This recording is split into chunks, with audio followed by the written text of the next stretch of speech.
ಶ್ರೀಗುರುಭ್ಯೋ ನಮಃ. ಹರಿ ಓಂ. ಸುನೀಲನೀರದಶ್ಯಾಮಂ ಸಚ್ಚಿದಾನಂದವಿಗ್ರಹಂ ರಮಾರಮಣಮೀಶೇಷಂ ವಿಠ್ಠಲಂ ಸಮುಪಾಸ್ಮಹೇ. ಯಸ್ಯಾಃ ಕಟಾಕ್ಷಮಾತ್ರೇಣ ಬ್ರಹ್ಮರುದ್ರೇಂದ್ರಪೂರ್ವಕಾಃ ಸುರಾಃ ಸ್ವೀಯಪದಾನ್ಯಾಪುಃ ಸಾ ಲಕ್ಷ್ಮೀರ್ಮೇ ಪ್ರಸೀದತು. ಪ್ರಥಮೋ ಹನುಮಾನ್ ನಾಮ ದ್ವಿತೀಯೋ ಭೀಮ ಏವ ಚ ಪೂರ್ಣಪ್ರಜ್ಞಸ್ತೃತೀಯಸ್ತು ಭಗವತ್ಕಾರ್ಯಸಾಧಕಃ. ಯಸ್ಯ ವಾಕ್ಕಾಮಧೇನುರ್ನಃ ಕಾಮಿತಾರ್ಥಾನ್ ಪ್ರಯಚ್ಛತಿ ಸೇವೇತಂ ಜಯ ಯೋಗೀಂದ್ರಂ ಕಾಮಬಾಣಚ್ಛಿದಂ ಸದಾ. ಅಸ್ಮದ್ಗುರುಸಮಾರಂಭಾಂ ಟೀಕಾಕೃತ್ಪಾದಮಧ್ಯಗಾಂ ಶ್ರೀಮದಾಚಾರ್ಯಪರ್ಯಂತಾಂ ವಂದೇ ಗುರುಪರಂಪರಾಂ. ಪೃಥ್ವೀಮಂಡಲಮಧ್ಯಸ್ಥಾಃ ಪೂರ್ಣಬೋಧಮತಾನುಗಾಃ ವೈಷ್ಣವಾ ವಿಷ್ಣುಹೃದಯಾಃ ತಾನ್ ನಮಸ್ಸೇ ಗುರೂನ್ ಮಮ. ಆಪಾದಮೌಳಿಪರ್ಯಂತಂ ಗುರುಣಾಮಾಕೃತಿಂ ಸ್ಮರೇತ್ ತೇನ ವಿಘ್ನಾಃ ಪ್ರಣಶ್ಯಂತಿ ಸಿದ್ಧ್ಯಂತಿ ಚ ಮನೋರಥಾಃ. ವೈಕುಂಠರಾಮೋ ಎಂಬವ್ರೇ ಸ್ವಯಮೇವ ಸ್ವಪೂಜಕಂ ರಘುಪ್ರಿಯಾರ್ಯ ಯೋಗೀಂದ್ರಂ ನೌಮಿ ಸಜ್ಞಾನಸಿದ್ಧಯೇ. ಶ್ರೀ ಗುರುಭ್ಯೋ ನಮಃ. ಹರಿ ಓಂ. ಮಂತ್ರಾಲಯ ಸ್ವಾಮಿಗಳು ಪ್ರಾತಃಸಂಕಲ್ಪ ಗದ್ಯ ಎಂಬುವ ಅತ್ಯಂತ ಶ್ರೇಷ್ಠವಾದ ಉತ್ತಮವಾದ ಕೃತಿಯನ್ನು ರಚಿಸಿದ್ದಾರೆ. ಅದನ್ನು ಕಳೆದ 2 ಭಾಗಗಳಲ್ಲಿ 8 ದಿನಗಳಲ್ಲಿ ಒಂದೊಂದು ವಾಕ್ಯಗಳನ್ನು ಪೂರ್ಣವಾಗಿ ಅವರು ಆಡಿದ್ದನ್ನು ಹೇಳಿ ಅರ್ಥ ಮಾಡಿಸಿಕೊಳ್ಳುವ ಪ್ರಯತ್ನವನ್ನು ಮಾಡಿತ್ತು. ಇವತ್ತಿನಿಂದ ಮತ್ತೆ ಮುಂದಿನ ಕೆಲವು ದಿನಗಳವರೆಗೂ ಆ ರಾಯರ ಮುಂದಿನ ವಾಕ್ಯಗಳೇನಿವೆಯೋ ಅವುಗಳನ್ನು ಓದುವ ಅರ್ಥ ಮಾಡಿಕೊಳ್ಳುವ ಪ್ರಯತ್ನವನ್ನು ಮಾಡೋದು. ಈ ಬಾರಿ ಮತ್ತೊಂದು ಭಾಗ್ಯ ಜೊತೆಗೆ ಸೇರಿಕೊಂಡಿದೆ. ಏನು ಭಾಗ್ಯ ಸೇರಿಕೊಂಡಿದೆ ಅಂತಂದರೆ, ನಾಳೆ ದಿವಸ ಗುರುರಾಯರ ವರ್ಧಂತಿ ನಮ್ಮೆಲ್ಲರ ಭಾಗ್ಯ. ನಾಳೆ ರಾಯರು ಅವತಾರ ಮಾಡಿ ಬಂದಿರುವಂತಹ ದಿವಸ. ಅವರ ಅವತಾರದ ದಿವಸಕ್ಕೆ ಸಮೀಪದಲ್ಲಿ ನಾವು ಇವತ್ತು ಪ್ರಾರಂಭ ಮಾಡ್ತಾ ಇದ್ದೇವೆ. ವಾಸ್ತವದಲ್ಲಿ ಈ ವಾರವೆಲ್ಲ ರಾಯರ ಚಿಂತನೆಯನ್ನು ಮಾಡುವಂತಹ ನಮಗೊಂದು ಅವಕಾಶ, ಸದವಕಾಶ. ವಿಚಾರ ಮಾಡಿ ನೋಡಿದರೆ ಪ್ರತಿನಿತ್ಯದಲ್ಲೂ ರಾಯರ ಚಿಂತನೆಯನ್ನು, ರಾಯರ ಸ್ಮರಣೆಯನ್ನು ಮಾಡಲೇಬೇಕು ಪ್ರತಿಯೊಬ್ಬ ಮಾಧ್ವರು. ಏನಿದರಲ್ಲಿ ಎರಡನೇ ಮಾತಿಲ್ಲ, ವಿವಾದ ಇಲ್ಲ. ಶ್ರಾವಣ ಮಾಸದಲ್ಲಿ ಆರಾಧನೆಯ ಮುಂದೆ 4 ದಿವಸ, ಫಾಲ್ಗುಣ ಮಾಸದಲ್ಲಿ ಸಪ್ತಾಹದ ಮುಂದೆ 7 ದಿವಸ ಮಾಡಿಬಿಟ್ರೆ ನಾವು ಕೃತಾರ್ಥರು ಅಂತ ತಿಳಿದಿದ್ದೇವೆ. ಹಾಗೆ ಯಾವ ಕಾರಣಕ್ಕೂ ಮಾಡದೆ ಪ್ರತಿನಿತ್ಯದಲ್ಲಿಯೂ ಮಂತ್ರಾಲಯ ಪ್ರಭುಗಳ ಸ್ಮರಣೆಯನ್ನು ಮಾಡಬೇಕು. ಇದರಲ್ಲಿ ಈ ಫಾಲ್ಗುಣ ಮಾಸದಲ್ಲಿ ಪ್ರತಿಪದಾದಿಂದ ಪ್ರಾರಂಭ ಮಾಡಿಕೊಂಡು ಸಪ್ತಮಿಯವರೆಗೂ ಸಪ್ತಾಹ ಅಂತನ್ನುವ ಈ 7 ದಿನಗಳ ಅವಧಿಯಲ್ಲಿ ರಾಯರ ವಿಶೇಷ ಸ್ಮರಣೆಯನ್ನು ಮಾಡುವಂತಹ ಅವಕಾಶ. ನಾಳೆಯಂತರೂ ಮಂತ್ರಾಲಯ ಸ್ವಾಮಿಗಳು ಅವತಾರ ಮಾಡಿ ಬಂದಿರುವ ದಿವಸವಾದ್ದರಿಂದ ವರ್ಧಂತಿ ಅಂತ ಕರಿತೇವೆ.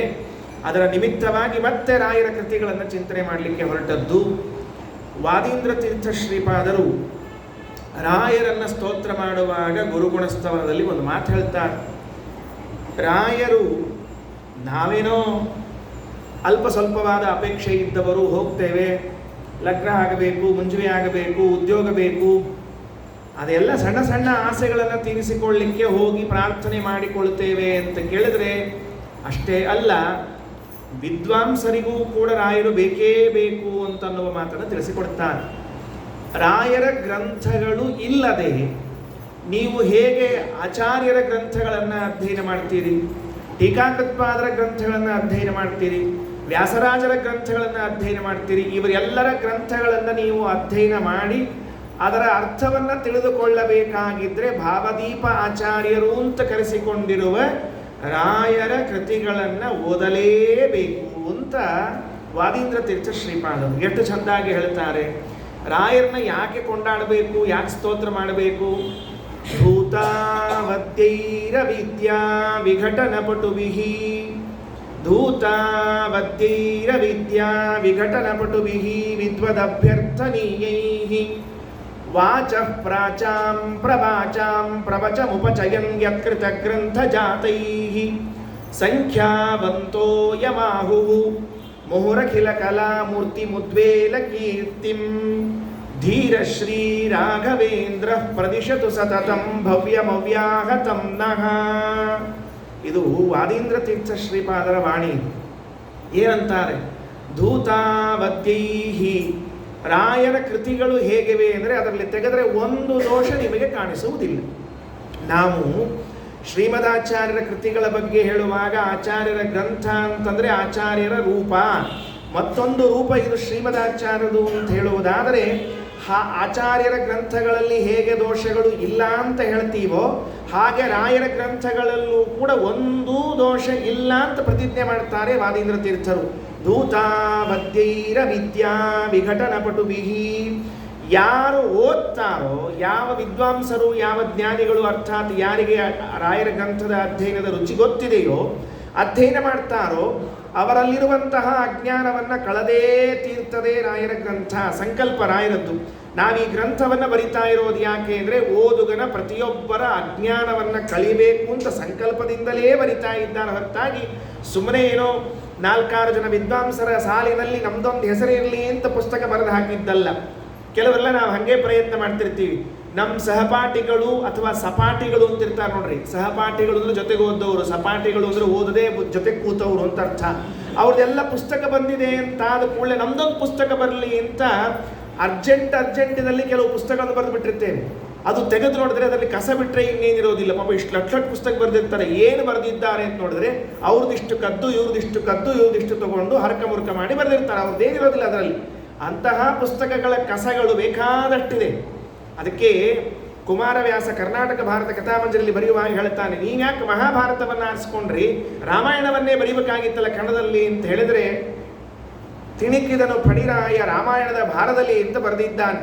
ಎಷ್ಟು ರಾಮಾಯಣ ಜನ ಬರೆದು ಬಿಟ್ಟಾರ ಅಂತಂದ್ರೆ ಶೇಷದೇವರು ಈ ಭೂಮಿ ಹೊತ್ತುಕೊಳ್ಳೋ ಕಾಲಕ್ಕೆ ಭಾರ ಆದದ್ದು ಯಾಕಂದ್ರೆ ಉಳಿದವರು ಬರೆದ ರಾಮಾಯಣ ಪುಸ್ತಕ ಒಟ್ಟಿ ಭಾರ ಆಗ್ಯಾವಂತವು. ಎಲ್ಲ ನಾನು ರಾಮಾಯಣ ಬರಿತೀನಿ, ಒಬ್ಬೊಬ್ಬರು ರಾಮಾಯಣ ಬರೆಯೋದೆ. ಬರೆದದ್ದೆಲ್ಲ ಅವ್ರವ್ರ ರಾಮಾಯಣ. ರಾಮನದಲ್ಲವೇ ಅಲ್ಲ, ಅದು ವಾಲ್ಮೀಕಿಗಳಿಗಂತೂ ಮಂತ್ರ ಸಮ್ಮತ ಅಲ್ಲ, ಶ್ರೀಮದಾಚಾರ್ಯಗಂತೂ ದೂರೇ ಉಳಿತು, ನಾರಾಯಣ ಪಂಡಿತಾಚಾರ್ಯಂತೂ ಅಲ್ಲವೇ ಅಲ್ಲ. ಅಂಥದ್ದವರೆಲ್ಲ ತಮ್ಮ ಗ್ರಂಥಗಳು ಕಸಕಡ್ಡಿಗಳನ್ನಾಗಿ ತುಂಬಿ ಬರೆದಿದ್ರೆ ಆ ಕುಮಾರವ್ಯಾಸನಿಗೂ ಕೂಡ ಏನನ್ನಿಸ್ತು ಅಂದರೆ ಇನ್ನು ನಾನು ರಾಮಾಯಣದ ಬಗ್ಗೆ ಬರಿಬಾರದು, ಅದಕ್ಕೆ ಭಾರತವನ್ನು ತಗೋಣ ಅಂತ ಭಾರತವನ್ನು ಬರೆದ್ರಂತೆ. ಯಾಕೆ ಹೇಳ್ತಿದ್ದೀನಿ ಅಂದರೆ ಏನೋ 4-6 ಜನ ಬರೆದಿದ್ದಾರೆ ಆದ್ದರಿಂದ ನಾನು ಗ್ರಂಥ ಬರಿಬೇಕು ಅಂತ ಮಂತ್ರಾಲಯ ಸ್ವಾಮಿಗಳು ಹೊರಟದ್ದಲ್ಲ. ಪಾಂಡಿತ್ಯ ಪ್ರದರ್ಶನಕ್ಕಂತೂ ಸರ್ವಾತ್ಮನ ಹೊರಟಿಲ್ಲ ಮಂತ್ರಾಲಯ ಸ್ವಾಮಿಗಳು. ಪರಿಮಳದಲ್ಲಿ ವ್ಯಾಖ್ಯಾನ ಮಾಡುವಾಗ ಕೊನೆಗಂತಾರೆ, ಟೀಕಾಕೃತ್ಪಾದರಂಥ ಮಹಾನುಭಾವನ ಮುಂದೆ ನಮ್ದೆಲ್ಲ ಏನರ್ಥ? ಜ್ಞಾನ ಸಾಗರರು ಟೀಕಾಕೃತ್ಪ ಆದರೂ ನಾವೆಲ್ಲ ಅವರ ಮುಂದೆ ಸಣ್ಣ ವ್ಯಕ್ತಿಗಳು. ಎಷ್ಟು ವಿನಯ ರಾಯರದ್ದು. ಅಂಥವರೇ ಹೇಳಿಕೊಂಡಿರುವಾಗ ನಾನೇನು ದೊಡ್ಡ ಪಂಡಿತನಲ್ಲ ಅಂದಾಗ ನಾನು ಹೇಳ್ಕೊಳ್ತೀನ ಅಂತಂತಾರೆ. ಹಾಗಾಗಿ ರಾಯರಲ್ಲಿ ಪಾಂಡಿತ್ಯ ಪ್ರದರ್ಶನಕ್ಕೆ ಗ್ರಂಥ ಬರೆಯುವ ಹುರಾಹುರಿ ಇಲ್ಲ. ಏನೋ ಇನ್ನೊಬ್ಬರು ಬರೆದಿದ್ದಾರ ನಾವು ಬರೀಬೇಕು ಅನ್ನುವಂಥದ್ದು ಇಲ್ಲ. ಯಾಕೆ ಬರೆದಿದ್ದೀರಿ ಹಾಗಾದರೆ? ಧೂತಾವದ್ಯೈರ ವಿದ್ಯಾ ವಿಘಟನಪಟುಭಿಃ ವಿದ್ವದಭ್ಯರ್ಥನೀಯೈಃ. ಅವಿದ್ಯಾ ವಿಘಟನ ಪಟುಭಿಃ, ನಮ್ಮಲ್ಲಿದ್ದ ಅಜ್ಞಾನವನ್ನು ಹೊರಗೆ ಹಾಕಬೇಕು ಅನ್ನುವಂತಹ ಒಂದೇ ಒಂದು ಉದ್ದೇಶ ರಾಯರ ಕೃತಿಗಳಿಗೆ. ಏನು ಸದುದ್ದೇಶ ಮಾಡಿದ್ದಾರೆ ರಾಯರ. ಸಂಕಲ್ಪ ಎಷ್ಟು ಚಂದ ಮಾಡಿದ್ದಾರೆ ನೋಡ್ರಿ. ನಾವು ಯಾವುದೇ ಒಂದು ಕೆಲಸ ಮಾಡುವಾಗ ಸಂಕಲ್ಪ ಏನು ಮಾಡ್ತೀವಿ ಅನ್ನೋದರ ಮೇಲೆ ಆ ಕಾರ್ಯ ಹೆಂಗಾಗ್ತದೆ ಎಂದು ಗೊತ್ತಾಗ್ತದೆ. ಕಾರ್ಯ ಯಶಸ್ವಿ ಆಗ್ತದೋ ಇಲ್ಲೋ ಅಂತ ನೀವು ಮುಗಿದ ಮೇಲೆ ನೋಡಬೇಡ್ರಿ, ಸಂಕಲ್ಪ ಮಾಡಿದಾಗೆ ನೋಡ್ಬಿಡ್ಬೇಕಂತ. ಸಂಕಲ್ಪ ಏನು ಮಾಡಿದ್ದೀರಿ? ನಮ್ಮಲ್ಲಿ ಕೆಲವು ಸಂಕಲ್ಪ ಮಾಡೋ ಕಾಲಕ್ಕೆ ಶಾರ್ಟ್ ಫಾರ್ಮ್ ಸಂಕಲ್ಪ ಮಾಡಿಬಿಟ್ಟಿರ್ತಾರೆ. ಅದ್ಯ ಪೂರ್ವೋಚ್ಚರಿತೆ ಏವಂ ಗುಣ ವಿಶೇಷ ವಿಹಿತಾಯ ಸಂಪುಣ್ಯ ತಿಥೌ ಅಂದ್ಬಿಟ್ಟಿರ್ತಾರೆ. ಪಾಪ ಅದ್ಯ ಪೂರ್ವೋಚ್ಚರಿತ ಅಂತಂದ ಕೂಡಲೇ ಆ ದೇವತೆಗಳೆಲ್ಲ ಗಾಬರಿ. ಯಾವ ಪೂರ್ವೋಚ್ಚರಿತ ಇದು? ಯಾಕಂದ್ರೆ ಇವತ್ತು ತಿಥಿ ವಾರ ನಕ್ಷತ್ರ ಎಲ್ಲದಕ್ಕೂ ಒಬ್ಬೊಬ್ಬರು ಪ್ರತ್ಯೇಕ ದೇವತೆಗಳು ಅಲ್ಲಿ ಹೇಳೇ ಇಲ್ಲ. ನೀವು ಅದ್ಯ ಪೂರ್ವೋಚ್ಚರಿತ ಏವಂ ಗುಣ, ಈ ಪುಣ್ಯಕ್ಕ ಯಜಮಾನ ಹೇಳಿದ ಚಲೋರಿ, ಪುರೋಹಿತರೇನ್ರ ಅದ್ಯ ಪೂರ್ವೋಚ್ಚರಿತ ಅಂದರೆ ಎಷ್ಟು ಅದ್ಯ ಪೂರ್ವೋಚ್ಚರಿತ ಹೋಗ್ಬೇಕು ಅವರೆಲ್ಲರ.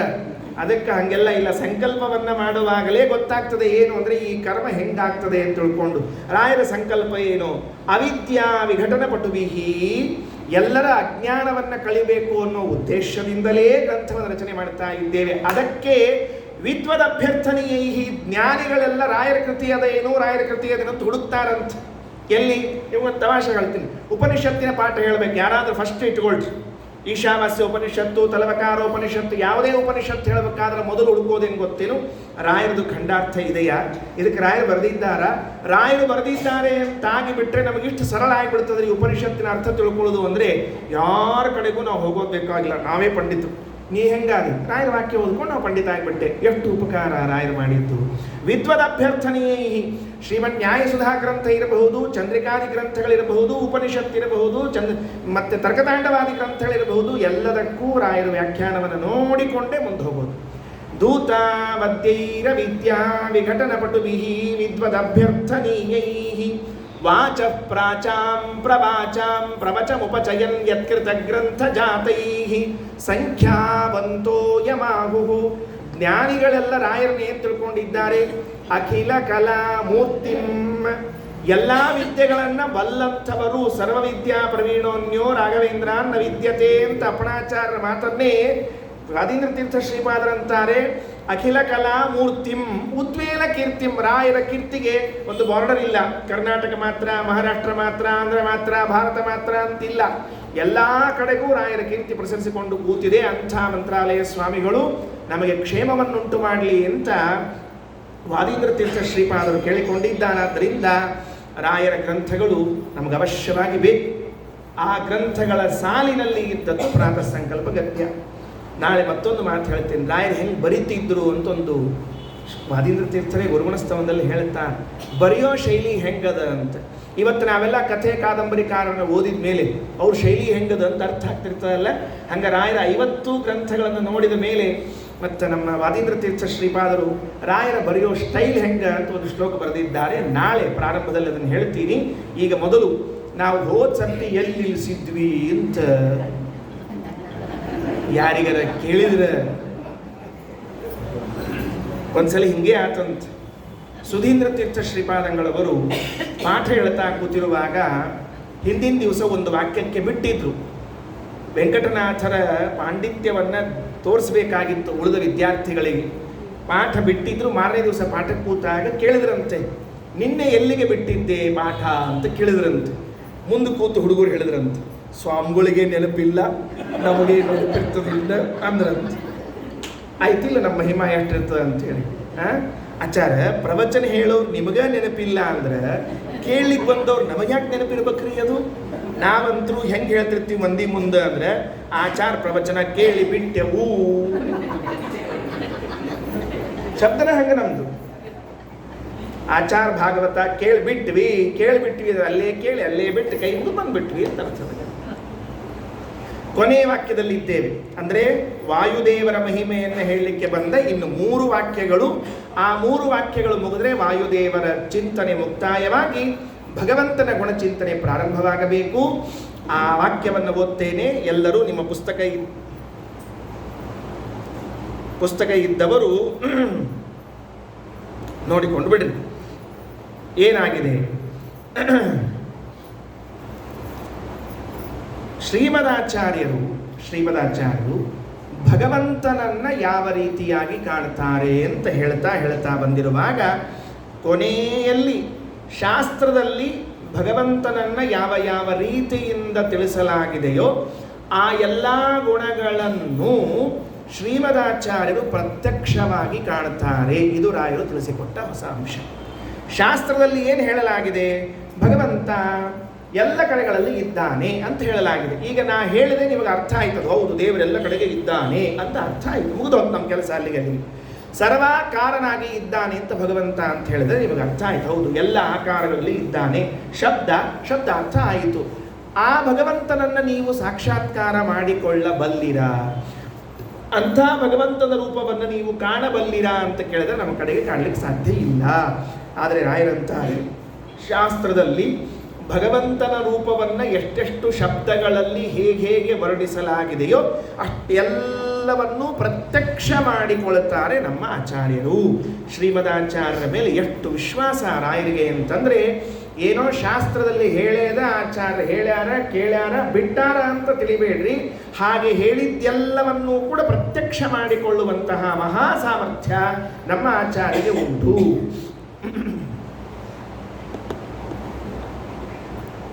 ನಾವು ಶ್ರೀಮದಾಚಾರ್ಯರಲ್ಲಿ ಭಕ್ತಿಯನ್ನು ಮಾಡುವಂಥ ಕಾಲದಲ್ಲಿ ಎಂತಹ ಭಕ್ತಿಯನ್ನು ಮಾಡಬೇಕು ಅಂತಂದರೆ, ರಾಯರು ತಿಳಿಸಿಕೊಟ್ಟಿರುವಂಥ ಮಹಿಮೆಯಿಂದ ಕೂಡಿದ ಭಕ್ತಿಯನ್ನು ಮಾಡಬೇಕು.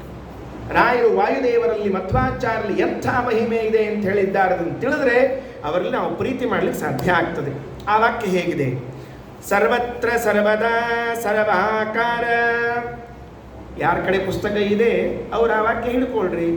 ಇಲ್ಲದೆ ಇದ್ದವ್ರು ಆಜು ಬಾಜುಕಿದ್ದವ್ರ ಕಡೆ ನೋಡ್ರಿ, ಏನೂ ಇಲ್ಲದೆ ಇದ್ದವ್ರು ನನ್ನ ಕಡೆ ನೋಡ್ರಿ, ಬೇಸರಾದವರು ಕಣ್ಣು ಮುಚ್ಚಿಬಿಡ್ರಿ.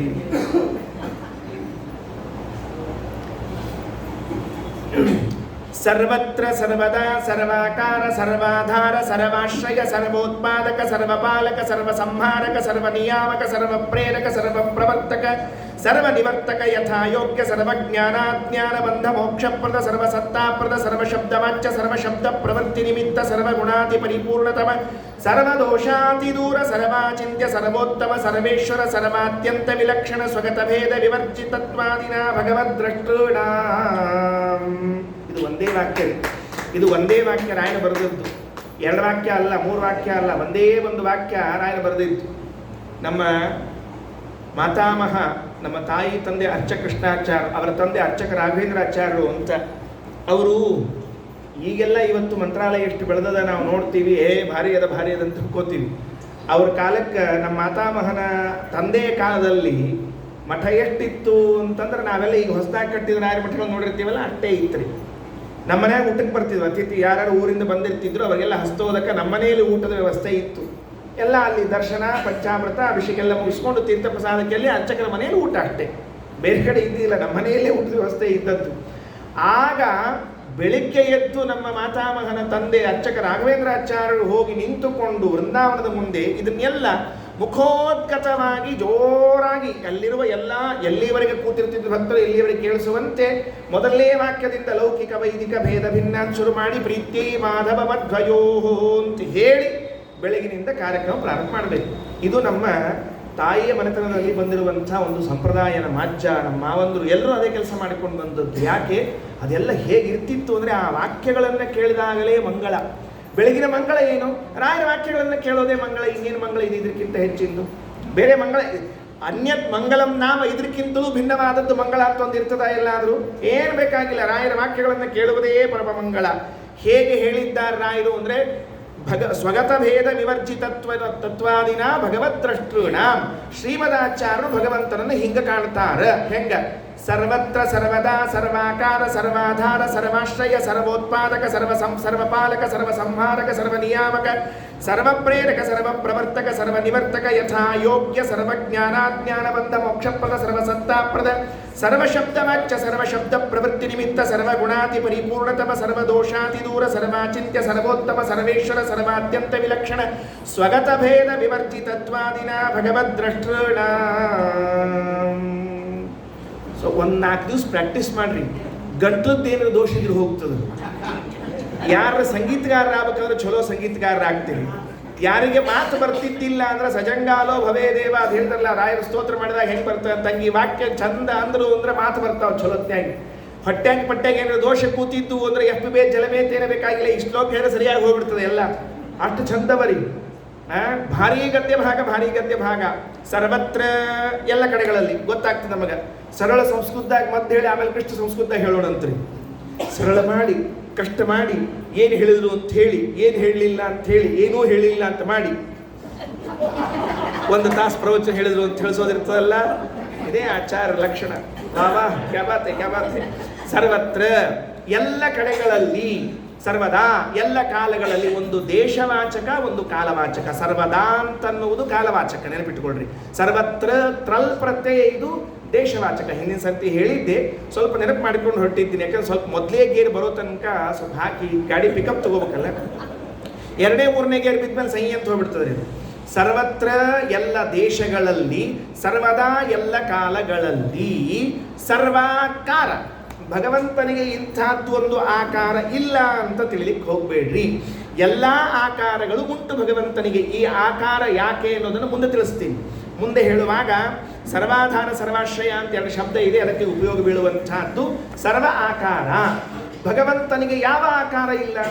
ಯಾವ ಆಕಾರ ಇಲ್ಲ ಅಂದರೆ ಜಗತ್ತಿನಲ್ಲಿ ಅಂಥ ವಸ್ತುವೇ ಇಲ್ಲ. ಎಂಥ ವಸ್ತು ಇಲ್ಲ ಅಂದರೆ ದೇವರಿಗೆ ಇಲ್ಲದೆ ಇರುವಂತಹ ಆಕಾರದ ಒಂದು ಆಕಾರವಿರುವ ವಸ್ತು ಇದೆ ಅಂತ ಹೇಳಲಿಕ್ಕೆ ಬರುವುದಿಲ್ಲ. ರಾಯರಂತಾರೆ, ನೀ ಜಗತ್ತಿನ ಯಾವ ಆಕಾರ ನೋಡ್ತಿ, ಉದ್ದದ, ಅಡ್ಡದ, ಗಿಡ್ಡದ, ಎತ್ತರದ, ದಪ್ಪದ, ತಳ್ಳಗದ, ಸೊಟ್ಟದ, ಸೊಟ್ಟು ಸುತ್ತಕೊಂಡದ, ಎಲ್ಲ ಆಕಾರದಲ್ಲೂ ಭಗವಂತನಿದ್ದಾನೆ. ಎಲ್ಲ ಆಕಾರದಲ್ಲೂ. ಯಾವಾಗ, ಯಾವ ಊರಿನ್ಯಾಗ, ಎಲ್ಲ ಕಡೆಗಳಲ್ಲಿ, ಸರ್ವತ್ರ, ಯಾವ ಇಸ್ವಿಯೊಳಗ, ಸರ್ವದಾ, ಎಲ್ಲ ಕಾಲಗಳಲ್ಲೂ, ಎಲ್ಲ ದೇಶಗಳಲ್ಲೂ, ಎಲ್ಲ ಆಕಾರವುಳ್ಳವು. ನೋಡ್ರಿ, ಮನೆಯೊಳಗೆ ಆಚಾರ ಪೂಜಾಕ್ಕೆ ಅಂತ ತಂಬಿಗೆ ಇಟ್ಕೊಂಡಿರ್ತಾರೆ ನೋಡ್ರಿ. ಆ ತಂಬಿಗೆ ಒಳಗೆ ಒಂದು ದೊಡ್ಡ ತಂಬಿಗೆ ಅಂತ ಇರ್ತದೆ, ಆಮೇಲೆ ಎರಡು ಸಣ್ಣ ಸಣ್ಣ ತಂಬಿಗೆ ಅಂತ ಇರ್ತಾವೆ, ಆಮೇಲೆ ಅದ್ರ ಸಣ್ಣ ಸಣ್ಣ ವಾಟ್ಗ ಅಂತ ಇರ್ತಾವೆ, ಅದ್ರ ತೆಳಗೆ ಎರಡು ಬಟ್ಲ ಅಂತ ಇಟ್ಕೊಂಡಿರಂಗಿಲ್ಲ, ಸಣ್ಣ ಸಣ್ಣ ಬಟ್ಲ, ಆಮೇಲೆ ತೀರ್ಥ ಸೌಟ್ ಇಟ್ಕೊಂಡಿರಂಗಿಲ್ಲ. ಇಷ್ಟೆಷ್ಟು ಆಕಾರ ಬದಲಾದವಲ್ಲ, ಇಷ್ಟು ಆಕಾರ ಪರಮಾತ್ಮನಿಗೆ ಅದು ಸರ್ವಾಕಾರ ಅಂತ ಅನ್ನೋದಕ್ಕೆ ದೊಡ್ಡ ತಂಬಿಗೆ ಅದರೊಳಗಡೆಗೆ ಇದ್ದಾನೆ. ದೃಷ್ಟಾಂತ ಹೇಳ್ತಿದ್ದದ್ದು ತಂಬಿಗೆಯಿಂದ. ಯಾಕಂದ್ರೆ ನಮಗೆ ಊಟಕ್ಕೆ ಹೋಗೋ ಕಾಲಕ್ಕೆ ಬೇಕಾಗೋ ತಂಬಿಗೆ. ಬ್ಯಾರೆ ಹೇಳಿದ್ರೆ ತಿಳಿಯಂಗಿಲ್ಲ, ನೆನಪಿಟ್ಕೊಳ್ರಿ. ನಾ ಅಕಸ್ಮಾತ್ ಬ್ಯಾರೆ ಶಬ್ದ ಹೇಳಿದೆ ಅಂತ ಇಟ್ಕೊಳ್ರಿ, ಏನ್ರ ಅರ್ಥ ಅದಕ್ಕೆ ಕೇಳ್ರಿ, ಹೇಳ್ತೀನಿ ನಿಮಗೆ. ಭಗವಂತ ಭೂತಾಕಾಶ ಹೇಗಿದೆಯೋ ಭೂತಾಕಾಶದ ಆಕಾರದಲ್ಲಿದ್ದಾನೆ. ಅದರೊಳಗಡೆ ಇರುವಂತಹ ವಾಯುವಾಕ ಆವರಣ ಇದೆಯಲ್ಲ, ಅದರ ಆಕಾರದಲ್ಲಿ ಇದ್ದಾನಂತ ನಾ ಹೇಳಿದ್ರೆ ಯಾವ ಭೂತಾಕಾಶ, ಯಾವ ಎಲ್ಲಿ ಕಾಣಿಸ್ಬೇಕು ಭೂತಾಕಾಶ ನಮಗೆ? ಮೊದಲು ಬ್ರಹ್ಮಾಂಡ, ಬ್ರಹ್ಮಾಂಡದಲ್ಲಿ ಪೃಥಿವ್ಯಾವರಣ, ಪೃಥಿವ್ಯಾವರಣ ಆದಮೇಲೆ ಅಪಾವರಣ, ಅಪವರಣ ಆದಮೇಲೆ ಅಜ್ಞಾವರಣ, ಅಜ್ಞಾವರಣ ಆದಮೇಲೆ ವಾಯುವಾವರಣ, ವಾಯುವರ್ಣ ಆವರಣ ಆದ ಮೇಲೆ ಬರುವಂತಹದ್ದು ಆಕಾಶಾವರಣ. ಈ ಆವರಣ ಹೆಂಗೆ ಸುತ್ತುಕೊಂಡಿದೆಯೋ ಅದೇ ಆಕಾರದಲ್ಲಿ ಭಗವಂತನಿದ್ದಾನೆ ಅಂತ ಹೇಳಕ್ಕೆ ಬರುವುದೇ ಇಲ್ಲ. ಆದ್ದರಿಂದ ದೇವರ ಪೂಜೆಗೆ ಯಾವ ತಂಬಿಗೆಯನ್ನು ಇಟ್ಕೊಂಡಿದ್ದೇವೋ, ಪಾತ್ರೆಯನ್ನು ಇಟ್ಕೊಂಡಿದ್ದೀವಿ, ಕಿರ್ಸೌಟ್ ಇಟ್ಕೊಂಡಿದ್ದೀವಿ, ಕಲಶ ಇಟ್ಕೊಂಡಿದ್ದೀವಿ, ಆ ಎಲ್ಲದರ ಆಕಾರಗಳಲ್ಲಿ ಭಗವಂತನಿದ್ದಾನೆ. ಇದ್ದಾನೆ ಅಂತ ರಾಯರು ಹೇಳ್ತಿಲ್ಲ, ಹಾಗೆ ಇದ್ದದ್ದನ್ನು ಶ್ರೀಮದಾಚಾರ್ಯರು ಸಾಕ್ಷಾತ್ಕಾರ ಮಾಡಿಕೊಂಡಿದ್ದಾರೆ ಅಂತ ಹೇಳಿಕತ್ತಾರೆ. ಅಂದ್ರೆ ಶ್ರೀಮದಾಚಾರ್ಯರು ಕೃಷ್ಣನ ಪೂಜೆಯನ್ನು ಮಾಡ್ತಾ ಇದ್ರೆ, ನರಹರಿ ತೀರ್ಥ ಶ್ರೀಪಾದರು ತಂದುಕೊಟ್ಟಿರುವ ಪ್ರತಿಮಾದಿಗಳ ಪೂಜೆಯನ್ನು ಮಾಡ್ತಾ ಇದ್ರೆ, ಪಕ್ಕದಲ್ಲಿರುವಂತಹ ಏನು ಉಪಕರಣಗಳವಲ್ಲ, ಅದರ ಒಳಗಡೆಗಿರುವ ತದಾಕಾರದ ಭಗವದ್ ರೂಪಗಳಿಂದ ಪ್ರಾರಂಭ ಮಾಡಿಕೊಂಡು ಬಹಿರ್ಬ್ರಹ್ಮಾಂಡದಲ್ಲಿ ಅವ್ಯಾಕೃತ ಆಕಾಶದವರೆಗೆ ಇರುವ ಎಲ್ಲ ಆಕಾರಗಳನ್ನು ಪ್ರತ್ಯಕ್ಷ ಮಾಡಿಕೊಂಡವರು ಅಂತ ರಾಯರು ಬರಿತಾ ಇದ್ದಾರೆ. ಇಷ್ಟು ದೊಡ್ಡ ಯೋಗ್ಯತೆ ಇದ್ದದ್ದು ಯಾರಿಗೆ ಅಂತ ಕೇಳಿದ್ರೆ ನಮ್ಮ ಗುರುಗಳಾದ ಶ್ರೀಮದ್ ಆಚಾರ್ಯರಿಗೆ. ಸರ್ವತ್ರ ಸರ್ವದಾ ಸರ್ವಾಕಾರ ಸರ್ವಾಧಾರ ಸರ್ವಾಶ್ರಯ ಎರಡಿದೆ ನೋಡ್ರಿ, ಬಹಳ ಮಜಾ. ಏನದ, ಒಂದು ಆಧಾರ ಒಂದು ಆಶ್ರಯ ಅಂತದ್ರಿ, ಎರಡೂ ಒಂದು ಅಲ್ಲಿ ಮತ್ತೆ ಅಲ್ರಿ. ರಾಯರು ಭಕ್ತ್ಯುದ್ರೇಕದಿಂದ ಸರ್ವಧಾ ಸರ್ವಾಧಾರ ಸರ್ವಾಶ್ರಯ ಅಂತ ಎರಡೂ ಶಬ್ದಗಳನ್ನು ಒಟ್ಟಿಗೆ ಬರೆದ್ಬಿಟ್ಟಾರೇನೋ ಅಂದ್ರೆ ಹಂಗಿಲ್ರಿ. ರಾಯರ ಆ ಸರ್ವಮೂಲ ಗ್ರಂಥಗಳ ಅಧ್ಯಯನ, ಅವರ ಒಂದು ಮೇಧಾಶಕ್ತಿ ಅಥವಾ ಅವರೊಂದು ಬರೆಯುವಿಕೆ ಎಷ್ಟು ಸೂಕ್ಷ್ಮದ ಅಂತಂದ್ರೆ, ಶ್ರೀಮದಾಚಾರ್ಯರು ಭಾಗವತ ತಾತ್ಪರ್ಯದಲ್ಲಿ ಹೇಳುವಾಗ 2ನೇ ಸ್ಕಂದದಲ್ಲಿ ಆಧಾರ ಬೇರೆ ಆಶ್ರಯ ಬೇರೆ ಅಂತ ಹೇಳಿದ್ದಾರೆ. ಎರಡು ಬೇರೆ ಬೇರೆ ರೀ, ಅಲ್ಲೇ ಅಲ್ಲ. ನಮಗೆ ಹಂಗೆ ಅನಿಸ್ತದೆ ಸಹಜ. ಮೊದಲು ಸರ್ತಿ ಕೇಳಿದಾಗ ಆಧಾರ ಆಶ್ರಯ ಅಂತನ್ನುವ ಶಬ್ದಗಳು ಎರಡೂ ಒಂದೇ ಅರ್ಥವನ್ನು ಕೊಡುವಂತೆ ಭಾಸವಾದರೂ ಆಧಾರ ಬೇರೆ ಆಶ್ರಯ ಬೇರೆ. ಊಟ ಆದ್ಮೇಲೆ ಕೇಳಿದ್ರಂತೆ ಯಾರೋ ಒಬ್ಬರಿಗೆ ಆಚಾರ್ಯ, ಹೆಂಗಾತು ಊಟ ಅಂತ ಕೇಳಿದ್ರಂತ. ಪಾಪ ಆಚಾರ್ಯರು ಇಷ್ಟು ಗಂಭೀರವಾಗಿ ಹೇಳಿದ್ರು, ನೀರಿಗೆ ಆಧಾರ ಆತು ಅಂತ ಹೇಳಿದ್ರಂತ. ಏನು ಹಂಗಂದ್ರೆ ಇದ್ದದ್ದನ್ನೆಲ್ಲ ಉಂಡು ಮಾಡಿದ್ದಡಿಗೆ ಅಷ್ಟು ಖಾಲಿ ಮಾಡಿ ಊಟ ಹೆಂಗಾತು ಅಂತ ಕೇಳಿದ್ರೆ, ಏನೋ ನೀರು ಕುಡಿಲಿಕ್ಕೆ ಆಧಾರ ಆತು ಅಂತ ಹೇಳಿದ್ರಂತ.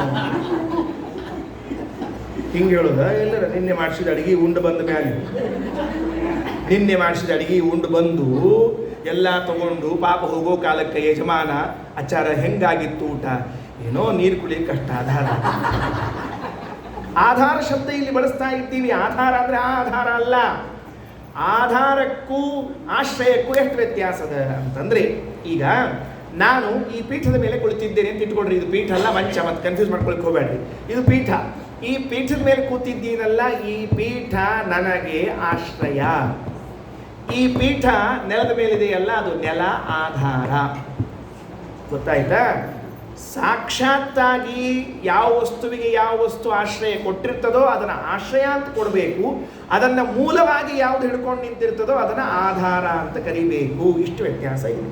ಶ್ರೀಮದಾಚಾರ್ಯರು ಭಾಗವತ ತಾತ್ಪರ್ಯದಲ್ಲಿ ಹೇಳುವಾಗ ಅಧಿಷ್ಠಾನಮಿತಿ ಪ್ರೋಕ್ತಂ ಮೂಲಾಧಾರಂ ವಿಚಕ್ಷಣೈ ಯಸ್ಮಿನ್ ಸ್ಥಿತಂ ದೃಶ್ಯತೆ ವಸ್ತು ಸಂಸ್ಥಾನಂ ತದುದೀರಿತಂ ಉಭಯಂ ಹರಿರೇವಾಸ್ಯ ಜಗತೋ ಮುನಿಪುಂಗವ.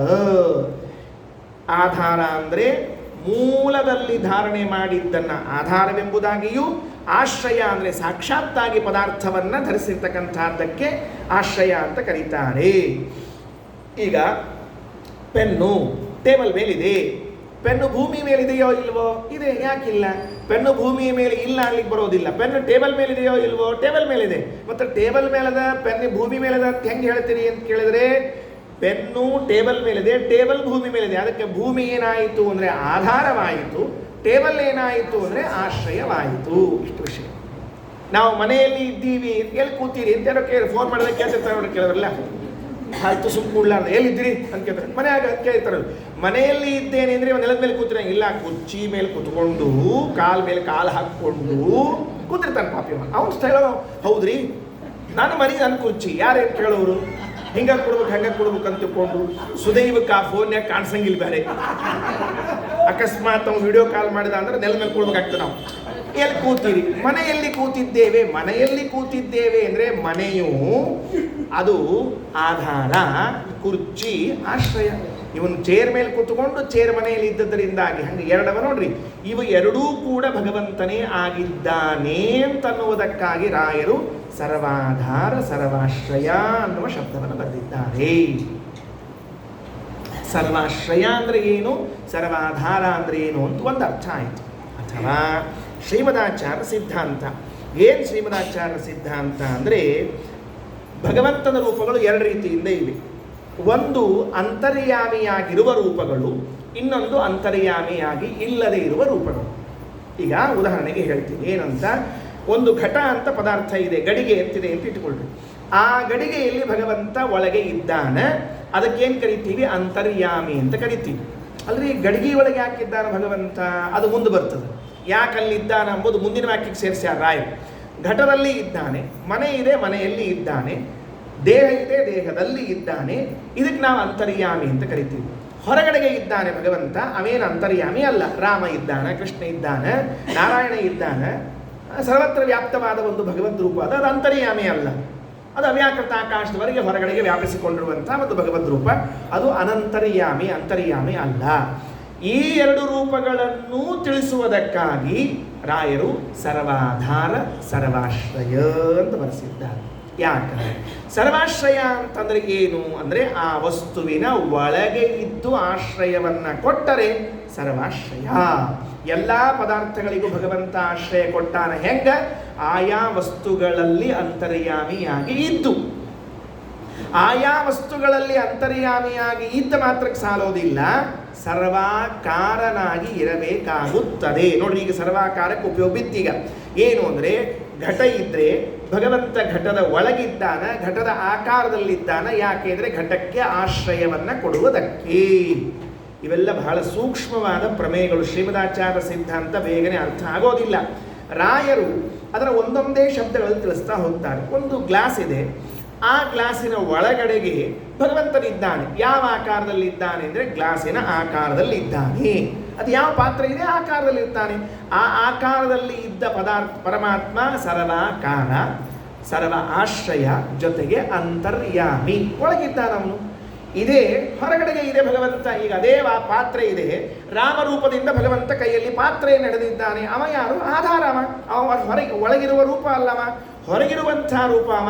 ಹಾಗಾದರೆ ಭಗವಂತನಿಗೆ ಸರ್ವಾಧಾರ ಸರ್ವಾಶ್ರಯ, ಅಂತರ್ಯಾಮಿ ಅನಂತರ್ಯಾಮಿ, ಸರ್ವಾಕಾರ, ಈ ಎಲ್ಲ ಶಬ್ದಗಳೇನು ಶಾಸ್ತ್ರಗಳಲ್ಲಿ ಹೇಳಲಾಗಿದೆಯೋ ಅದನ್ನೆಲ್ಲವನ್ನೂ ಕೂಡ ವಾಯುದೇವರು ಶ್ರೀಮದಾಚಾರ್ಯರಾಗಿದ್ದವರು ಸಾಕ್ಷಾತ್ಕಾರ ಮಾಡಿಕೊಳ್ತಾರಾದ್ದರಿಂದ ಸರ್ವಾಧಾರ ಸರ್ವಾಶ್ರಯ.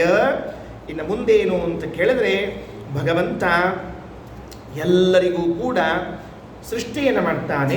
ಸರಳವಾಗಿ ಶಬ್ದಗಳನ್ನು ಹೇಳ್ತಾ ಮುಂದೆ ಹೋಗೋಣವಂತೆ. ಸರ್ವೋತ್ಪಾದಕ ಭಗವಂತ ಏನಾಗಿದ್ದಾನೆ? ಸರ್ವರಿಗೂ ಉತ್ಪಾದನ, ಸೃಷ್ಟಿಕರ್ತ. ಇಷ್ಟು ಅರ್ಥ ಆಗ್ತದೆ.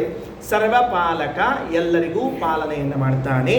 ಸರ್ವ ಸಂಹಾರಕ, ಎಲ್ಲರಿಗೂ ಸಂಹಾರವನ್ನು ಮಾಡ್ತಾನೆ. ಸರ್ವ ನಿಯಾಮಕ, ಸರ್ವ ಶಬ್ದಕ್ಕೆ ಗೊತ್ತದ, ಬಿಟ್ಬಿಡ್ತೀನಿ. ನಿಯಮಿಸುತ್ತಾನೆ. ನಿಯಮಿಸುತ್ತಾನೆ ಅಂದರೆ ಅವರವರನ್ನು ಅವರವರ ಕೆಲಸದಲ್ಲಿ ತೊಡಗುವಂತೆ ಮಾಡುತ್ತಾನೆ. ಒಂದು ಬಸ್ ಹೊರಟದಂತ ಇಟ್ಕೊಂಡ್ರೆ ಲಘು ಗೊತ್ತಾಗ್ತದೆ ಯಾರ್ಯಾರು ಏನೇನು ಕೆಲಸ ಮಾಡ್ತಿರ್ತಾರೆ ಅಂತ ತಿಳ್ಕೊಂಡು ಹೇಳಿ. ಬಸ್ಸು ಹೊರಟಾಗ ಡ್ರೈವರು ತನ್ನ ಕೆಲಸ ಮಾಡ್ತಾನೆ, ಅವನಿಗೆ ಅದು ಪ್ರೇರಣೆ ಮಾಡ್ತಾನೆ. ಕಂಡಕ್ಟರು ಸೀಟಿ ಹೊಡೆಯೋ ಕೆಲಸ ಅವನಿಗೆ ಹೇಳ್ತಾನೆ, ಅವ ಅದನ್ನೇ ಕೆಲಸ ಮಾಡಬೇಕು. ಇವ ಡ್ರೈವಿಂಗ್ ಮಾಡ್ಲಿಕ್ಕೆ ಹೋಗಬಾರ್ದು, ಅವ ಸೀಟಿ ಹೊಡ್ಲಿಕ್ಕೆ ಹೋಗಬಾರ್ದು. ಗೊತ್ತಾಯ್ತಾ? ಆಮೇಲೆ ಕೂತಿರುವಂತಹ ಪ್ಯಾಸೆಂಜರ್ಸು ತಮ್ಮ ಊರು ಬಂದಾಗ ಇಳಿಬೇಕು ಅಂತ ಪ್ರೇರಣೆ ಮಾಡಬೇಕು ದೇವರು. ಟಿಕೆಟ್ ತೆಗೆಸಿದ್ದು ಹಿಂದಿನ ಊರಿಗೆ ಇಳಿಯೋದು ಮುಂದಿನ ಊರಿಗಾದರೆ ಬಹಳ ಗಂಭೀರ ಆಗ್ತದೆ. ಒಮ್ಮೆ ಯಾರೋ ಪಾಪ ಪ್ರಸಿದ್ಧ ಸೈಂಟಿಸ್ಟು ಯಾರೋ ಗೊತ್ತಿಲ್ಲ, ಅವ್ರ ಹೆಸರು ಮರ್ತು ಹೋಗ್ಬಿಟ್ಟದೆ. ಪ್ರತಿನಿತ್ಯ ಅದೇ ಟ್ರೈನಲ್ಲಿ ಅಡ್ಡಾಡ್ತಿದ್ದಂತ TCನೂ ಪಾಪ ನೋಡಿದ್ದ. ಇವು ಅಡ್ಡಾಡೋದು ಗೊತ್ತಿತ್ತು.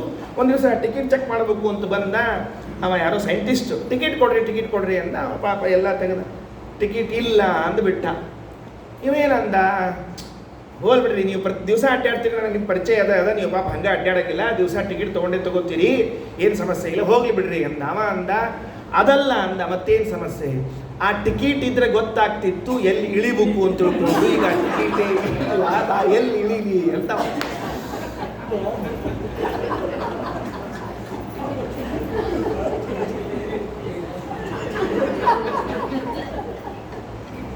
ಟಿಕೆಟ್ ಇದ್ರೆ ಯಾವ ಸ್ಟೇಷನ್ ಇಳಿಬೇಕು ಅಂತ ಗೊತ್ತಾಗ್ತಿತ್ತು, ಟಿಕೆಟೇ ಇಲ್ಲ, ಎಲ್ಲಿ ಇಳಿಲಿ ಅಂತ ಒಂದು ಸಮಸ್ಯೆ ಶುರುವಾಯಿತು.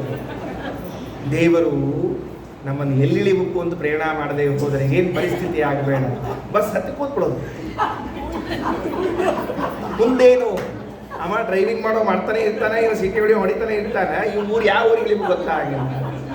ಅದೇ ಪ್ರತಿಯೊಬ್ಬರಿಗೂ ಭಗವಂತ ಪ್ರೇರಣೆ ಮಾಡಬೇಕಲ್ಲ, ಎಷ್ಟು ಸೂಕ್ಷ್ಮ ಪ್ರೇರಣೆ ಮಾಡಬೇಕು. ಕೆಲವರು ಹಿಂದಿನ ಸೀಟ್ನಾಗ ಕೂತವರು ಸೀಟ್ ಖಾಲಿ ಆದ ಕೂಡಲೇ ಧಡಲ್ಲ ಮುಂದಿನ ಸೀಟ್ಗೆ ಹೋಗಿ ಕೂಡ್ತಾನೆ.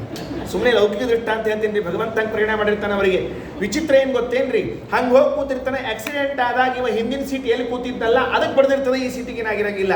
ಈರಪ್ಪ ದೇವರು ಒಳ್ಳೆ ಬುದ್ಧಿ ಕೊಟ್ಟ, ಅಲ್ಲಿಂದ ಬಂದು ಇಲ್ಲಿ ಕೂತ್ಕೊಂಡೆ ಅಂದ. ಪ್ರೇರಣಾ ಸರ್ವ ಪ್ರೇರಕ. ಏನು ವಿಚಿತ್ರ ಪ್ರೇರಣೆ, ಅವ್ನು ಏನು ಮಾಡ್ತಾನೆ ಗೊತ್ತಾಗಿಲ್ಲ.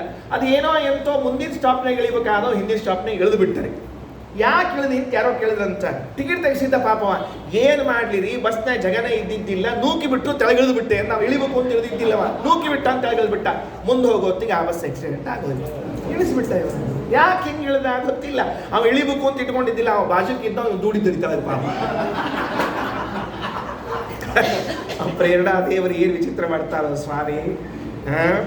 ಅದಕ್ಕೆ ಹೇಳಿದ್ರು ಸರ್ವ ನಿಯಾಮಕ, ಸರ್ವ ಪ್ರೇರಕ, ಸರ್ವ ಪ್ರವರ್ತಕ, ಸರ್ವ ನಿವರ್ತಕ.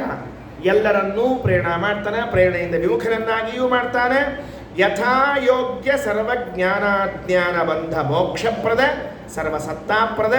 ಯಥಾಯೋಗ್ಯವಾಗಿ ಎಲ್ಲರಿಗೂ ಜ್ಞಾನ ಅಜ್ಞಾನ ಬಂಧ ಮೋಕ್ಷಗಳನ್ನು ಕೊಡ್ತಾನೆ. ಯಥಾಯೋಗ್ಯವಾಗಿ ಅಂದ್ರೆ ಅರ್ಥ ಏನು ಅಂದರೆ, ಜಡ ಪದಾರ್ಥಗಳಿಗೆ ಜ್ಞಾನ ಅಜ್ಞಾನಗಳು ಇರೋದಿಲ್ಲ. ರಾಯರು, ನಾನು ಅನೇಕ ಗ್ರಂಥಗಳಲ್ಲಿ ನೋಡ್ತೇನೆ, ರಾಯರು ಬರೆಯುವಾಗ ಮಾತ್ರ ಎಲ್ಲೂ ತಪ್ಪಿ ಎಲ್ಲರಿಗೂ ಜ್ಞಾನ ಅಜ್ಞಾನ ಬಂದ ಮೋಕ್ಷಗಳನ್ನು ಕೊಡ್ತಾನಂತ ಬರೆಯುವುದೇ ಇಲ್ಲ. ಸರ್ವೇ ಸಾಮಾನ್ಯ ಏನಿರ್ತದೆ ಅಂದ್ರೆ, ಭಗವಂತ ಸೃಷ್ಟಿ ಸ್ಥಿತಿಗಳನ್ನು ಮಾಡಿದ್ದಾನೆ ಅಂತ ಹೇಳಿದಾಗ ಸೃಷ್ಟಿ ಆದ್ಯಷ್ಟ ಕರ್ತೃತ್ವವು ಜಗತ್ತಿಗೆಲ್ಲದಕ್ಕೂ ಇದೆ ಅಂತ ನಾವು ಹೇಳಿಬಿಟ್ಟರೆ, ಭಗವಂತ ಸೃಷ್ಟಿ ಸ್ಥಿತಿ ಸಂಹಾರ ನಿಯಮನ ಜ್ಞಾನ ಅಜ್ಞಾನ ಬಂದ ಮೋಕ್ಷಗಳನ್ನು ಎಲ್ಲರಿಗೂ ಇದೆ ಅಂತ ಒಪ್ಪಿಕೊಂಡ್ರೆ ಜಡಕ್ಕೆ ಜ್ಞಾನ ಅಜ್ಞಾನ ಬಂಧ ಮೋಕ್ಷ ಎಲ್ಲಿದೆ? ಅದಕ್ಕೆ ರಾಯರು ಲಕ್ಷಣಗಳನ್ನು ಹೇಳೋ ಕಾಲಕ್ಕೆ ಯಾವಾಗಲೂ ಹೆಂಗೆ ಮಾಡಿರ್ತಾರೆ ವ್ಯವಸ್ಥೆ ಅಂದರೆ, ಮೊದಲಿಂದನ್ನ ಹೇಳ್ತಾರೆ, ಸೃಷ್ಟಿ ಸ್ಥಿತಿ ಸಂಹಾರ ನಿಯಮನಗಳನ್ನು ಎಲ್ಲರಿಗೂ ಹೇಳಿ, ಜ್ಞಾನ ಅಜ್ಞಾನ ಬಂಧ ಮೋಕ್ಷಗಳು ಚೇತನರಿಗೆ ಮಾತ್ರ ಅಂತ ಬರೀತಾರೆ. ಯಥಾಯೋಗ್ಯಂ, ಅದು ಯಾರ್ಯಾರಿಗಾಗಬೇಕೋ ಅವರವರಿಗೆ ಮಾತ್ರವೇ ಹೊರತಾಗಿ ಎಲ್ಲರಿಗೂ ಇಲ್ಲ. ಕಲ್ಲಿಗೆ ದೇವರೇನು ಜ್ಞಾನ ಕೊಡಬೇಕು? ಕಲ್ಲಿಗೆ ದೇವರೇನು ಜಡವಾದ ಪದಾರ್ಥಕ್ಕೆ ಏನು ಅಜ್ಞಾನವನ್ನು ಕೊಡಬೇಕು? ಕೊಡ್ಲಿಕ್ಕೆ ಸಾಧ್ಯ ಇಲ್ಲ. ಕಲ್ಲಿಗೆ ಮೋಕ್ಷ, ಪಾಪ ಕಲ್ಲು ಎಷ್ಟು ವರ್ಷದಿಂದ ಮಳೆಯಲ್ಲಿ ನೆನೆಸ್ಕೊಂಡು ಏನು ಮುಂದೆ ನೆನೆಸ್ಕೊಂಡು ಏನಾಗಬೇಕು? ಅದು ಮೋಕ್ಷಕ್ಕೆ ಹೋಗ್ತದಾ? ಇಲ್ಲ. ಅಂದಮೇಲೆ ಅದಕ್ಕೆ ಮೋಕ್ಷ ಇಲ್ಲ, ಬಂಧ ಇಲ್ಲ. ಅದಕ್ಕೆ ರಾಯರನ್ನುವಾಗ ಯಥಾಯೋಗ್ಯ ಸರ್ವಜ್ಞಾನಾಜ್ಞಾನ ಬಂಧ ಮೋಕ್ಷ ಪ್ರಧ.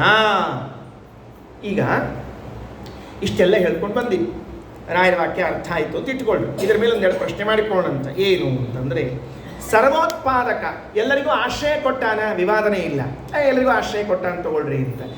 ಎಲ್ಲರನ್ನೂ ಹುಟ್ಟಿಸುತ್ತಾನೆ ಅಂತ ಹೇಳಿದಾಗ ಮಾತ್ರ ಒಂದು ಸಮಸ್ಯೆ ಬರ್ತದೆ. ಏನು ಸಮಸ್ಯೆ ಬರ್ತದೆ? ನಿತ್ಯ ಮುಕ್ತಳಾಗಿರುವಂತಹ ಮಹಾಲಕ್ಷ್ಮಿಯನ್ನು ಹೇಗೆ ಹುಟ್ಟಿಸ್ಬೇಕು? ನೀವೇನು ಮಾಡಿದ್ರಿ? ಸರ್ವೋತ್ಪಾದಕ ಅಂತಂದಿರಿ ಅಲ್ವಾ? ರಾಯರೇನು ಬರೆದಿದ್ದಾರೆ? ಎಲ್ಲರನ್ನ ದೇವರು ಹುಟ್ಟಿಸ್ತಾನೆ ಅಂತ ತಿಳ್ಕೊಂಡು ಹೇಳ್ಬಿಟ್ರಿ.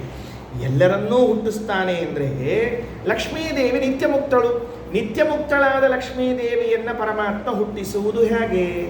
ಏನು ಸಮಸ್ಯೆ? ಬಿಡ್ರಿ, ಲಕ್ಷ್ಮೀದೇವಿನ ಇಟ್ಕೊಂಡ್ರೆ ಸಾಕು. ಅಲ್ರಿ ಮುಕ್ತರ ಪ್ರಶ್ನೆ ಇಲ್ಲೇ ಇಲ್ಲ, ಅವ್ರು ಸಂಸಾರಕ್ಕೆ ಬರೋದೇ ಇಲ್ಲ. ಯಾರು ಸಂಸಾರಕ್ಕೆ ಬರುವರಿದ್ದಾರೋ ಅವರ ವಿಷಯದಲ್ಲಿ ಮಾತ್ರ ಮಾತಾಡಬೇಕು ನಾವೀಗ. ಮುಕ್ತರಂತರೂ ಬರುವುದಿಲ್ಲ. ಮತ್ತು ಲಕ್ಷ್ಮೀದೇವಿಯಲ್ಲಿ ಸಂಸಾರಕ್ಕೆ ಬರ್ತಾಳೆ ಅಂದರೆ ಬಂದೇ ಬರ್ತಾಳೆ. ಲಕ್ಷ್ಮೀದೇವಿ ಸಂಸಾರಕ್ಕೆ ಬರದೇ ಇದ್ದರೆ ಮುಂದೆ ಈ ಜಗತ್ತಿನ ಸೃಷ್ಟಿಯಾದಿ ಕೆಲಸಗಳೆಲ್ಲ ಆಗಬೇಕು ಹೆಂಗ? ಲಕ್ಷ್ಮೀದೇವಿಗೂ ಈ ಸಂಸಾರಕ್ಕೂ ಸಂಬಂಧ ಉಂಟು, ಮುಕ್ತರಿಗೂ ಈ ಸಂಸಾರಕ್ಕೂ ಏನೂ ಸಂಬಂಧವಿಲ್ಲ. ಜಗತ್ ವ್ಯಾಪಾರ ವರ್ಜರು. ಎಲ್ಲ ಮುಕ್ತರು ಒಮ್ಮೆ ಮುಕ್ತರಾಗಿ ಹೋದ ಮೇಲೆ ತಿರುಗಿ ನಮ್ಮ ಕಡೆಗೆ ಮುಖ ಸದ್ಯಕ್ಕೆ ಮಾಡಿ ನೋಡಂಗಿಲ್ಲ ಅಂತವ್ರು. ಸಾಕಾಗಿದೆ ಇವ್ರ ಮುಖ ನೋಡಿ ತಿರುಗಿ ಮುಖ ನೋಡಂಗಿಲ್ಲ ಅಂತ ಹೇಳ್ಬಿಡ್ತಾರಂತವ್ರು. ಅದಕ್ಕೆ ಈ ಜಗತ್ತಿಗೆ ಅವ್ರ ಸಂಬಂಧ ಇಲ್ಲ, ಅವ್ರು ಹೊರಗೆ ಹಾಕ್ಬಿಡ್ರಿ. ನಿತ್ಯ ಮುಕ್ತಳಾಗಿರುವಂತಹ ಮಹಾಲಕ್ಷ್ಮೀ ದೇವಿಯನ್ನು ಭಗವಂತ ಸೃಷ್ಟಿ ಮಾಡ್ತಾನ. ರಾಯರಂತೂ ಅಂದ್ಬಿಟ್ಟಾರ, ಸರ್ವೋತ್ಪಾದಕ ಅಂದ್ಬಿಟ್ಟಾರ. ಸರಿ, ಹೋಗ್ಲಿ ಬಿಡ್ರಿ, ಹೆಂಗೋ ಒಂದು ಮಾಡೋಣಂತ. ಸರ್ವಪಾಲಕ ಲಕ್ಷ್ಮೀದೇವಿಯನ್ನ ಪಾಲನಾ ಮಾಡಬಹುದು. ಏನು ನಿತ್ಯ ಮುಕ್ತಳಾದರೂ ಪಾಲನಾ ಮಾಡಬಾರ್ದು ಅಂತೇನಿಲ್ಲ, ಪಾಲನೆ ಮಾಡೇ ಮಾಡ್ತಾರೆ. ಸರ್ವ ಸಂಹಾರಕ ಅಂತಾರಲ್ಲ, ಎಲ್ಲರನ್ನು ಸಂಹಾರ ಮಾಡುವುದು ಅಂತ ಹೇಳಿದ್ರೆ ಮಹಾಲಕ್ಷ್ಮಿಯನ್ನ ಸಂಹಾರ ಮಾಡುವುದು ಹೇಗೆ? ಬಹಳ ಗದ್ದಲ ಇದೆ ಇದೆಲ್ಲ.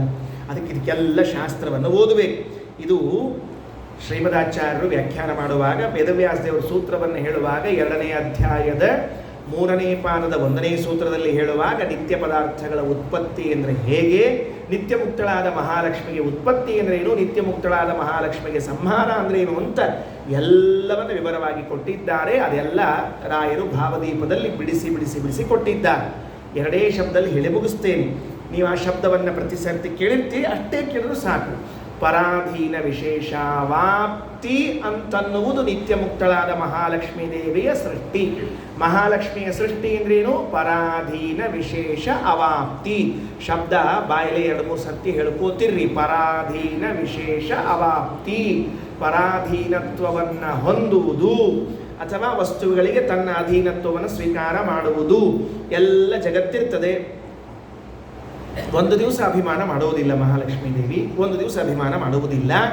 ಗಂಡ ಹೇಳುವವರೆಗೂ, ಪರಮಾತ್ಮ ಹೇಳುವವರೆಗೂ, ನೋಡು ಇಷ್ಟು ದಿವಸ ಈ ಜಗತ್ತಿನ ಮೇಲೆ ನೀನು ಅಭಿಮಾನವನ್ನು ತ್ಯಾಗ ಮಾಡಿದ್ದಿ, ಇನ್ನು ಮುಂದೆ ನಾನು ಈ ಜಗತ್ತಿನ ಸೃಷ್ಟಿಯನ್ನು ಮಾಡ್ತೇನೆ, ಈ ಎಲ್ಲ ವಸ್ತುಗಳು ನಿನ್ನದು ಅಂತ ಅಭಿಮಾನವನ್ನು ಹುಟ್ಟಿಸಿಕೊಂಡು ಅಭಿಮಾನವನ್ನು ಮಾಡಿ ಆ ಜಗತ್ತಿನ ಸೃಷ್ಟಿಯಲ್ಲಿ ತೊಡಗಿಸಿಕೊಳ್ಳಬೇಕು ಅಂತೇನಿದೆಯಲ್ಲ, ಅದುವೇ ಒಂದು ಅರ್ಥದಲ್ಲಿ ಪರಾಧೀನ ವಿಶೇಷ ಭಕ್ತಿ. ಅಭಿಮಾನ ಮಾಡ್ತಿರ್ತಾಳೆ. ಏನಂತ ಅಭಿಮಾನ ಮಾಡ್ತಾಳೆ? ನಮ್ಮ ಮನೆಯವ್ರದ್ದು ಇದು ಜಗತ್ತು ನೋಡ್ರಿ. ಯಾಕೆ ಅಭಿಮಾನ ಮಾಡುವ ಕಾಲಕ್ಕೆ ಎಂದೂ ಸಹಿತ ನಂದು ಅಂತ ಮಾಡಂಗಿಲ್ಲ. ಆಕಿ ಭಾಳ ಎತ್ತರದಾಗಿದ್ದಾಳೆ, ಹಂಗಾಗಿ ಹಂಗೆ ಮಾಡಂಗಿಲ್ಲ. ನಮ್ಮ ಮನ್ಯಾಗ ಹಂಗೆ ಇಟ್ಕೊಳಂಗಿಲ್ಲ, ಪದ್ಧತಿ ಏನಿಲ್ಲ.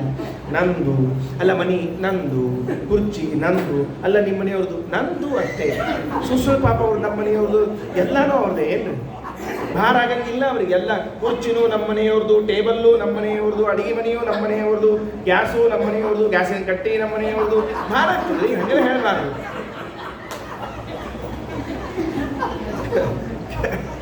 ಕೆಲವನ್ನಾದರೂ ನಮ್ಮ ಅಂತ ಹೇಳ್ಬೇಕಲ್ಲ. ಅಡಿಗೆ ಮನೆ ನನ್ನದು, ಪಾತ್ರೆ ನನ್ನದು, ಸೌಟ್ ನನ್ನದು, ಇಕ್ಕಳ ನನ್ನದು. ಕೆಲವುದಕ್ಕೆ ಅಭಿಮಾನ ತೋರಿಸ್ಕೋಬೇಡ, ಎಲ್ಲ ಆಗಿ ತೋರಿಸಿದ್ರೆ. ಲಕ್ಷ್ಮೀದೇವಿ ಎಲ್ಲದರ ಮೇಲೆ ಅಭಿಮಾನವನ್ನು ಮಾಡಿದರೆ ಹೇಗೆ ಅಭಿಮಾನ ಮಾಡ್ತಾಳೆ ಅಂದರೆ, ಈ 14 ಲೋಕಾತ್ಮಕವಾದ ಪ್ರಪಂಚ ಇದು ನನ್ನ ಮನೆಯವರ ಸೃಷ್ಟಿ, ಭಗವಂತ ಮಾಡಿದ ಸೃಷ್ಟಿ. ಇದು ಹಬ್ಬ, ನಮ್ಮ ಮನೆಯವರು ಎಷ್ಟು ಚಂದಾದ ಸೃಷ್ಟಿ ಮಾಡಿದ್ದಾರೆ ಅಂತ ಆ ಸೃಷ್ಟಿಯಲ್ಲಿ ಭಗವಂತನ ಮಹಾತ್ಮ್ಯ ತಿಳಿದುಕೊಳ್ಳುವುದಕ್ಕೆ ಅಭಿಮಾನವನ್ನು ಪಡ್ತಾಳಲ್ಲ, ಇದೇ ಲಕ್ಷ್ಮೀದೇವಿಯ ಸೃಷ್ಟಿ. ಮತ್ತು ಸಂಹಾರ ಅಂದರೆ ಏನು? ಈ ಅಭಿಮಾನವನ್ನು ತಕೊಂಡ್ಬಿಡ್ತಾಳಕ್ಕೆ ಹೊಳ್ಳಿ, ಮುಗಿದೋತಷ್ಟೇ ಕೆಲಸ ಅಲ್ರಿ. ಮತ್ತು ಅಲ್ಲಿ ಅಭಿಮಾನ ಮಾಡದೇ ಇದ್ರೆ, ಅಭಿಮಾನ ಮಾಡ್ಲಿಕ್ಕೆ ಯಾವುದಾದ್ರೂ ಒಂದು ವಸ್ತು ಬೇಕಲ್ಲ ಅಂತ ಕೇಳಿದ್ರೆ ಪರಮಾತ್ಮ ಇದ್ದಾನಲ್ಲ, ಅಲ್ಲಿದ್ದ ಎಲ್ಲ ಅಭಿಮಾನವನ್ನು ತೆಗೆದು ಪರಮಾತ್ಮನಲ್ಲಿ ಹಾಕ್ಬಿಡ್ತಾಳಂತ. ಹರೇಹೇ ಅನ್ಯತ್ರ ಹರತಿ, ಭಗವಂತನನ್ನು ಬಿಟ್ಟರೆ ಇನ್ನೆಲ್ಲೂ ರತಿಯನ್ನು ತೋರಿಸುವುದೇ ಇಲ್ಲ ಪ್ರಳಯ ಕಾಲ ಬಂದಾಗ ಮಹಾಲಕ್ಷ್ಮಿ. ಆದ್ದರಿಂದ ಅವಳಿಗೆ ಪರಾಧೀನ ವಿಶೇಷ ನಿವೃತ್ತಿ ಅಂತ ಕರೀತಾರೆ. ಇದೇ ಸಂಹಾರ. ಪರಾಧೀನ ವಿಶೇಷ ಅವಾಪ್ತಿ ಇದು ಸೃಷ್ಟಿ, ಪರಾಧೀನ ವಿಶೇಷ ನಿವೃತ್ತಿ ಇದು ಸಂಹಾರ ಅಂತ ತಿಳಿದುಕೊಳ್ಳಬೇಕು. ಸರ್ವತ್ರ ಸರ್ವದಾ ಸರ್ವಾಕಾರ ಸರ್ವಾಧಾರ ಸರ್ವಾಶ್ರಯ ಸರ್ವೋತ್ಪಾದಕ ಸರ್ವಪಾಲಕ ಸರ್ವಸಂಹಾರಕ ಸರ್ವನಿಯಾಮಕ ಸರ್ವಪ್ರೇರಕ ಸರ್ವಪ್ರವರ್ತಕ ಸರ್ವನಿವರ್ತಕ ಯಥಾ ಯೋಗ್ಯ ಸರ್ವಜ್ಞಾನಾಜ್ಞಾನ ಬಂಧಮೋಕ್ಷಪ್ರದ ಸರ್ವಸತ್ತಾಪ್ರದ ಸರ್ವಶಬ್ದವಾಚ್ಯ. ಇವೆರಡು ಶಬ್ದ ಹೇಳಿ ಮುಗಿಸ್ಬಿಡ್ತೇನೆ ಇವತ್ತು. ನಾಳೆ ತಗೊಳ್ಳೋಣ ಮತ್ತೆ ಮುಂದಿನ ಹೇಳಿ ಏನದ. ಸರ್ವಸತ್ತಾಪ್ರದ ಸರ್ವಶಬ್ದವಾಚ್ಯ. ಬಹಳ ಗಂಭೀರವಾದ ವಿಷಯ ಹೇಳ್ತಾರೆ. ಸರ್ವಸತ್ತಾಪ್ರದ ಅಂದರೆ ಎಲ್ಲ ವಸ್ತುಗಳಿಗೂ ಭಗವಂತ ಅಸ್ತಿತ್ವವನ್ನು ಕೊಟ್ಟವನು. ಏನು ಸತ್ತಾಪ್ರದ ಅಂದರೆ ಅಸ್ತಿತ್ವ. ಅದನ್ನು ಎಕ್ಸಿಸ್ಟೆನ್ಸ್ ಅಂತೀರೋ, ಇರುವಿಕೆ ಅಂತೀರೋ, ಏನಾದರೂ ಹೇಳಿಕೊಳ್ಳ್ರಿ. ಒಟ್ಟಾದರೆ ಎಲ್ಲ ಪದಾರ್ಥಗಳು ಇವೆ. ಆಕಾಶ ಇದೆ, ನೀರು ಇದೆ, ನಾನು ಇದ್ದೇನೆ, ಮನೆ ಇದೆ. ಈ ಇದೆ ಇದೆ ಇದೆ ಅಂತದ ನೋಡ್ರಿ, ಇದನ್ನೇ ಸತ್ತ ಅಂತ ಕರೀತಾರೆ. ಸತ್ತ ಅಂದ್ರೆ ಏನು? ಇರುವಿಕೆ. ಸರ್ವಸತ್ತಾಪ್ರದ. ಸರ್ವಸತ್ತಾಪ್ರದ ಅಂತಂದ್ರೆ ಭಗವಂತ ಸರ್ವ ವಸ್ತುಗಳಿಗೂ ಸತ್ತಾವನ್ನು ಕೊಡ್ತಾನಂದ್ರೆ ಅಸ್ತಿತ್ವವನ್ನು ಕೊಡ್ತಾನ. ಅಂದರೆ ಏನಾಯಿತು? ಎಲ್ಲ ಪದಾರ್ಥಗಳು ಜಗತ್ತಿನಲ್ಲಿ ಅಸ್ತಿ ಇವೆ ಅಂತನಿಸಿಕೊಂಡದ್ದು ದೇವರ ಇಚ್ಛೆಯಿಂದ. ದೇವರು ಇಚ್ಛೆ ಮಾಡ್ತಾನೆ, ಎಲ್ಲ ಪದಾರ್ಥಗಳು ಇರ್ತವೆ.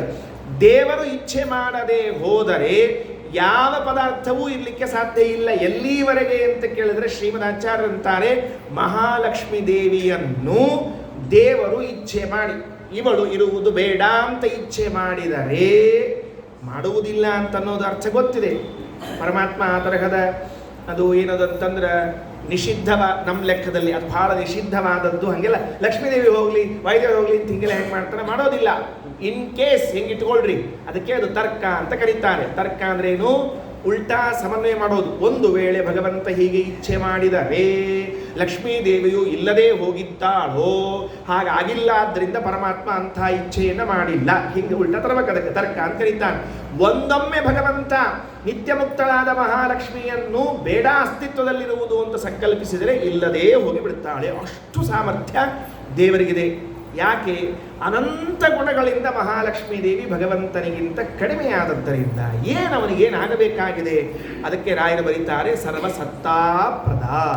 ಎಲ್ಲ ವಸ್ತುಗಳಿಗೂ ಅಸ್ತಿತ್ವವನ್ನು ತಂದುಕೊಟ್ಟವನು ಪರಮಾತ್ಮ. ಬರೀ ಆಶ್ಚರ್ಯ ಅಲ್ರಿ. ಏನು ಅಂತ ಕೇಳಿದ್ರೆ, ಅನಿತ್ಯ ಪದಾರ್ಥಗಳು ಹುಟ್ಟುಕೊಳ್ತಾವ ಅಂತ ತಿಳ್ಕೊಬೇಡ್ರಿ. ಅಸ್ತಿತ್ವದಲ್ಲಿರೋದು ಘಟ ಎಷ್ಟು ದಿವಸ ಅಸ್ತಿತ್ವದಲ್ಲಿ ಇದ್ದಿದ್ದಿಲ್ಲ.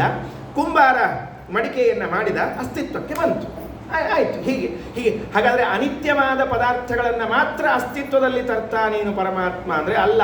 ನಿತ್ಯವಾದ ವಸ್ತುಗಳು ಅಸ್ತಿತ್ವದಲ್ಲಿ ಇರಬೇಕಾದರೂ ದೇವರ ಇಚ್ಛೆ, ದೇವರ ಕರುಣೆ ಬೇಕೇ ಬೇಕು.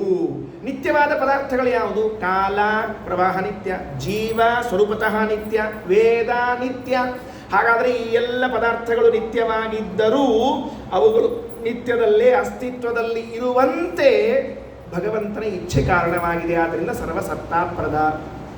ಸರಿ, ಬರೇ ಹೊರಗಡೆಗೆ ನಿಂತು ಇಚ್ಛಾ ಮಾಡಿಕೊಂಡ್ರೆ ಸಾಲೋದಿಲ್ಲ. ಮತ್ತೇನಾಗಬೇಕು ಅಂತ ಕೇಳಿದ್ರೆ ಆಗ ಹೇಳಿದ್ವಲ್ಲ, ಸರ್ವಾಕಾರ. ಈಗ ನೋಡಿ, ಸರ್ವಾಕಾರಕ್ಕೆ ಎಷ್ಟು ಮಹತ್ವ ಬರ್ಲಿಕ್ಕತ್ತದ. ರಾಯರು ಒಂದು ಸರ್ತಿ ಸರ್ವಾಕಾರ ಶಬ್ದ ಆಡಿದ್ದಕ್ಕೆ ಎಲ್ಲ ಪದಾರ್ಥಗಳ ಒಳಗಿದ್ದು ಆಶ್ರಯ ಕೊಟ್ಟ, ಹೊರಗಿದ್ದು ಆಧಾರನಾದ. ಒಂದು ಸರ್ತಿ ಸರ್ವಾಕಾರ ಬಂತು. ಈಗ ಆ ವಸ್ತುವಿನ ಅಸ್ತಿತ್ವ ಬರಬೇಕಾದರೆ ಒಳಗಡೆಗೆ ಭಗವಂತ ತದಾಕಾರೇಣ ಇರಬೇಕು. ದೇವರು ಘಟದ ಆಕಾರದಲ್ಲಿ ಒಳಗೆ ಇದ್ರೆ ಮೇಲೆ ಕವರಿನಂತೆ ಇರುವ ಘಟ ತದಾಕಾರದಲ್ಲಿ ಅಸ್ತಿತ್ವದಲ್ಲಿ ಇರ್ತದೆ. ಒಳಗಡೆಗೆ ಭಗವಂತ ತದಾಕಾರೇಣ ಇರಲಿಲ್ಲ ಅಂತ ಆದರೆ ಹೊರಗಡೆಗೆ ಘಟವು ಗಡಿಗೆಯು ಆ ಆಕಾರದಲ್ಲಿ ಇರಲಿಕ್ಕೆ ಸಾಧ್ಯವೇ ಇಲ್ಲ. ಈಗ ಅಕ್ಕಸಾಲಿಗರು ಇರ್ತಾರೆ, ಅವರು ಯಾವುದೇ ಪ್ರತಿಮೆಯನ್ನು ಮಾಡುವಾಗ ಮೊದಲು ಅಚ್ಚು ಹಾಕೋದು ಅಂತ ಇರ್ತದೆ. ಅವ್ರ ಕಡೆಗೆ ಮೊದಲದೊಂದೊಂದು ಮಾಡ್ಕೊಂಡಿಟ್ಕೊಂಡಿರ್ತಾರೆ. ಯಾವುದೋ ಒಂದು ಸೀಸದ್ದೋ ಕಬ್ಬಣದ್ದೋ ಒಂದು ಅಚ್ಚು ಮಾಡ್ಕೊಂಡಿಟ್ಕೊಂಡಿರ್ತಾರೆ. ಇವರು ಬಂಗಾರ ಬೆಳ್ಳಿ ಏನನ್ನೋ ಕರಗಿಸಿ ಅದರಲ್ಲಿ ಹಾಕಿದ ಕೂಡಲೇ ಆ ಆಕಾರ ಮೂಡಿಕೊಳ್ತದೆ. ಹಾಗಾದರೆ ಈ ಆಕಾರದ ಅಸ್ತಿತ್ವ ಹೆಂಗೆ ಬಂತು ಅಂದರೆ ಆ ಅಕ್ಕಸಾಲಿಗರ ಮನೆಯಲ್ಲಿದ್ದ ಅಚ್ಚಿತ್ತಲ್ಲ, ಅದರ ಮೇಲೆ ಇದು ಬಿದ್ದಾಗ ಇದರ ಆಕಾರ ಬಂದದ. ಹಾಗಾದರೆ ಭಗವಂತ ಯಾರು ಅಂತ ಕೇಳಿದ್ರೆ ಅಚ್ಚು. ಅವ ತದಾಕಾರೇಣ ಇದ್ದದ್ದಕ್ಕೆ ಈ ವಸ್ತು ಅದರ ಮೇಲೆ ಬಿದ್ದರೆ ತದಾಕಾರೇಣ ಹುಟ್ಟಿಕೊಳ್ತದೆ, ಇಲ್ಲೇ ಇದ್ರೆ ಆಗುವುದಿಲ್ಲ. ಆದ್ದರಿಂದ ಸರ್ವಾಕಾರ ಅಂತನ್ನುವ ರಾಯರ ಶಬ್ದ ಎಷ್ಟು ತೂಕದ್ದು ಅಂದರೆ, ಈಗ ವಿಚಾರ ಮಾಡ್ರಿ, ನಾ ಹಿಂಗಿರ್ಬೇಕಾದ್ರೆ, ನೀವು ಹಂಗಿರ್ಬೇಕಾದ್ರೆ ದೇವರ ಆಕಾರ ಹಂಗದ ಒಳಗ, ದೇವರ ಆಕಾರ ಒಳಗೆ ಹಂಗದ. ಹಂಗಿದ್ದಕ್ಕನ ಇದು ಆ ಆಕಾರದಾಗ ಕಾಣ್ಲಿಕ್ಕೆ ಹೊರಗಿನ ಪ್ರಾಣಿ. ಇಲ್ಲದೇ ಇದ್ರೆ ಇದು ಹೆಂಗೆ ಕಾಣ್ಲಿಕ್ಕೆ ಹೇಳಿ ನೋಡಂತ. ಒಳಗೆ ದೇವರ ಆಕಾರದಾಗ ಇಲ್ಲ ಅಂತ ಇಟ್ಕೊಳ್ರಿ, ಒಳಗೆ ಆಕಾರದಾಗ ಇಲ್ಲ, ಈ ಹೊರಗೆ ಹೆಂಗೆ ಆಕಾರದಾಗ ಬರ್ಬೇಕ್ರಿ ಇದೆಲ್ಲದ. ಈಗ ಕೈ ಅದ ಅಂತ ಇಟ್ಕೊಳ್ರಿ, ಕೈ ಇದ್ದದ್ರಿಂದ ಅವ ಶರ್ಟಿಗೆ ತೋಳು ಹಾಕಿದಾಗ ಈ ಕೈ ಚಂದ ಇರ್ತದೆ. ಕೈಯೇ ಇಲ್ಲದೆ ಇದ್ದವ ತೋಳು ಹಾಕ್ಕೊಂಡ್ರೆ ಹೆಂಗೆ ಆಗ್ಬೇಕು ಹೇಳೋಣ ಅಂತ. ಯಾರಿಗೋ ಕೈ ಇದ್ದಿದ್ದಿಲ್ಲ, ಏನೋ ಕರ್ಮಧರ್ಮ ಸಂಯೋಗದಿಂದ ಕೈ ಹೋಗಿತ್ತು ಅಥವಾ ಕೈಯೇ ಇದ್ದಿದ್ದಿಲ್ಲ, ಆತ ಕೈ ಹಾಕಿದ್ರೆ ಆ ತೋಳು ಇಲ್ಲಿ ಏನು ಮಾಡ್ಬೇಕದು, ತೋಳು ಲಗಳ ಬಗಳ ಆಗಿರ್ತದೆ. ಹಾಗಿದ್ದರೆ ಒಳಗಡೆಗೆ ನಮ್ಮ ಕೈಯ ಆಕಾರದಲ್ಲಿ ಇದ್ದದ್ದಕ್ಕೆ ಮೇಲಿದ್ದದ್ದು ಬರುವಂತೆ ಒಳಗಡೆಗೆ ಪರಮಾತ್ಮ ತದಾಕಾರೇಣ ಇದ್ದದ್ದಕ್ಕೇನೆ ಈ ಹೊರಗಿರುವಂತಹ ಜೀವ ಜಡ ಪದಾರ್ಥಗಳೆಲ್ಲ ಆ ಆಕಾರದಲ್ಲಿ ಇದ್ದು ಇವೆ ಅನಿಸ್ಕೋತದೆ. ಆ ಇವೆ ಅನಿಸ್ಕೋಬೇಕಾದ್ರೆ ಸರ್ವಾಕಾರ ಬೇಕು. ರಾಯರಂತಾರೆ ಅದು ಇವೆ ಅಸ್ತಿತ್ವದಲ್ಲಿರಬೇಕಾದ್ರೆ ಸರ್ವಾಕಾರ ಸರ್ವಸತ್ತಾಪ್ರದ. ಎಷ್ಟು ಗಂಭೀರವಾದ ವಿಷಯಗಳೆಲ್ಲ ರಾಯರು ಎಷ್ಟು ಅನುಸಂಧಾನ ಮಾಡಿ ಬರೆದಿರ್ಲಿಕ್ಕಿಲ್ಲ, ಎಷ್ಟು ಚಿಂತನೆ ಮಾಡಿ ಬರೆದಿರ್ಲಿಕ್ಕಿಲ್ಲ. ಮತ್ತೊಂದು ಸ್ವಾರಸ್ಯ ಇದೆ ಗೊತ್ತೇನು, ಜಗನ್ನಾಥದಾಸರು ಶಾಸ್ತ್ರದಲ್ಲೇ ಇದ್ದದ್ದು, ಪುರಾಣಗಳಲ್ಲಿ ಇದ್ದದ್ದು, ದೇವರು ತದಾಕಾರೇಣ ಇದ್ದು ಆ ವಸ್ತುವಿಗೆ ಅಸ್ತಿತ್ವವನ್ನು ಕೊಟ್ಟಿದ್ದಾನೆ ಅಂತ ಆಯಿತು, ಆ ವಸ್ತುವಿಗೆ ಆಶ್ರಯ ಕೊಟ್ಟಿದ್ದಾನೆ ಅಂತಾಯಿತು, ಆ ವಸ್ತುವಿನಲ್ಲಿ ಅಂತರ್ಯಾಮಿಯಾಗಿದ್ದಾನೆ ಅಂತಾಯಿತು. ಮೂರಾಯ್ತು. ಈಗ ಸರ್ವಾಕಾರ ಎಂಬುದನ್ನು ಎಷ್ಟು ರೀತಿಯಿಂದ ಉಪಯೋಗಿಸ್ಕೊಳ್ತಾ ಇದ್ದೀವಿ ನೋಡ್ಕೊಳ್ರಿ. ಒಂದೇ ಒಂದು ಧೋತ್ರ ಇರ್ತದೆ ಪಾಪ ಆಚಾರ ಕಡೆಗೆ, ಅದನ್ನು ಎಲ್ಲದಕ್ಕೆ ಉಪಯೋಗಿಸ್ಕೊತಿರ್ತಾರೆ. ಬಡಿಗೆ, ಮೇಲಿಗೆ, ಉಟ್ಕೊಳ್ಳಿಕ್ಕೆ, ಹೊಂದ್ಕೊಳ್ಳಿಕ್ಕೆ, ಹಾಸ್ಕೊಳ್ಳಿಕ್ಕೆ, ಬೇಜಾರಾದಾಗ ಉಳ್ಳು ಹಾಕ್ಕೊಳ್ಳಿಕ್ಕೆ ಉಪಯೋಗಿಸ್ಕೊಳ್ಳಂಗಿಲ್ಲ. ಅದು ಹೇಳಿದೆ ಒಟ್ಟಾರೆ. ಹಾಗಾದರೆ ಒಂದೇ ಸರ್ವಾಕಾರ ಅಂತನ್ನುವುದನ್ನು ಭಗವಂತ ಸರ್ವಾಕಾರ ಅಂತಾಗಿದ್ದು ಯಾಕೆ? ಸರ್ವಕ್ಕೂ ಆಶ್ರಯ ಕೊಡಲಿಕ್ಕೆ. ಭಗವಂತ ಸರ್ವಾಕಾರಿಯಾಗಿದ್ದಕ್ಕೆ ಯಾಕೆ? ಅಂತರ್ಯಾಮಿಯಾಗಿದ್ದಕ್ಕೆ. ಭಗವಂತ ಸರ್ವಾಕಾರ ಆದದ್ದು ಯಾಕೆ ಅಂದರೆ ಸರ್ವಸತ್ತಾಪ್ರದನಾದದ್ದಕ್ಕೆ. ಸಾಲಿಲ್ಲ. ಭಗವಂತ ಸರ್ವಾಕಾರ ಆದದ್ದು ಯಾಕೆ ಅಂತ ಕೇಳಿದರೆ ಆ ಶಬ್ದದಿಂದ ಅವನನ್ನು ಕರೆಯಲಿಕ್ಕೆ. ಮತ್ತೊಂದು ಪಾಯಿಂಟ್ ರೈಸ್ ಆಯಿತು, ಹೊಸ ಅಂಶ. ಏನು? ಮನದೊಳಗೆ ತಾನಿಪ್ಪ ಮನವೆಂದೆನಿಸಿಕೊಂಬ. ಓ, ಎಲ್ಲೋ ಕೇಳ್ದಂಗದಲ್ಲ ಈ ಶಬ್ದ.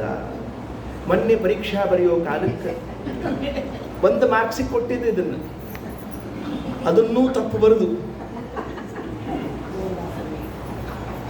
ನೆನಪಿಟ್ಟುಕೊಳ್ರಿ. ಮನಸ್ಸು ಅಂದರೆ ಗೊತ್ತಿದೆ ನಮ್ಗೆ ಎಷ್ಟು ಸೂಕ್ಷ್ಮವಾದ ಪದಾರ್ಥ.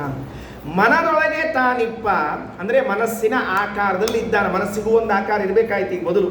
ಅದು ನನಗೆ ಗೊತ್ತಾಗುವ ಆಕಾರದೋ ಇಲ್ಲೋ ಅದು ಬೇರೆ ವಿಷಯ. ಮನದೊಳಗೆ ತಾನಿಪ್ಪ ಮನವೆಂದೆನಿಸಿಕೊಂಬ, ಮನದ ವೃತ್ತಿಗಳನ್ನು ಅನುಸರಿಸಿ ತ್ರಿವಿಧ ಚೇತನಕ್ಕೆ ಈವ ಭೋಗಂಗಳ. ಹಾಗಾದರೆ ದೇವರಿಗೆ ಏನು ಹೆಸರು ಬಂತು? ಮನ ಅಂತ ಹೆಸರು ಬಂತು. ಯಾಕೆ ಕರೆದ್ರಿ ಮನ ಅಂತ ಹೆಸರು? ಅವ ಲಕ್ಷ್ಮೀದೇವಿ ಜೊತೆಗಿದ್ದ ಶಂಖಚಕ್ರ ಹಿಡ್ಕೊಂಡಿರೋ ರೂಪಕ್ಕೆ ಮನ ಅಂತ ಕರೆಯಂಗಿಲ್ಲ ನಾವು. ಅದಕ್ಕೆ ಮನ ಅಂತ ಕರೆದಿಲ್ಲ. ಮನದೊಳಗೆ ಇದ್ದ, ಮನಸ್ಸಿನ ಆಕಾರದಲ್ಲಿ ಇದ್ದ, ಮನಸ್ಸಿಗೆ ಅಸ್ತಿತ್ವ ಕೊಟ್ಟ, ಮನಸ್ಸಿಗೆ ಅಂತರ್ಯಾಮಿಯಾದ, ಮನಸ್ಸಿಗೆ ಸತ್ತಾಪ್ರದವಾದ ಭಗವದ್ ರೂಪಕ್ಕೆ ಮಾತ್ರ ಮನ ಅಂತ ಕರಿತೀವಿ, ಹೊರತಾಗಿ ಬೇರೆದಕ್ಕೆ ಕರೆಯೋದಿಲ್ಲ. ಹಾಗಾದರೆ ಮನ ಅಂತ ಕರೆಸಿಕೊಳ್ಳಬೇಕಾದ್ರೂ ಮನದ ಆಕಾರ ಬೇಕು, ಘಟ ಅಂತ ಕರೆಸಿಕೊಳ್ಳಬೇಕಾದ್ರೂ ಘಟದ ಆಕಾರ ಬೇಕು, ಗೃಹ ಅಂತ ಕರೆಸಿಕೊಳ್ಳಬೇಕಾದ್ರೂ ಭಗವಂತನಿಗೆ ಗೃಹಾಕಾರ ಬೇಕು. ಸರ್ವಾಕಾರ.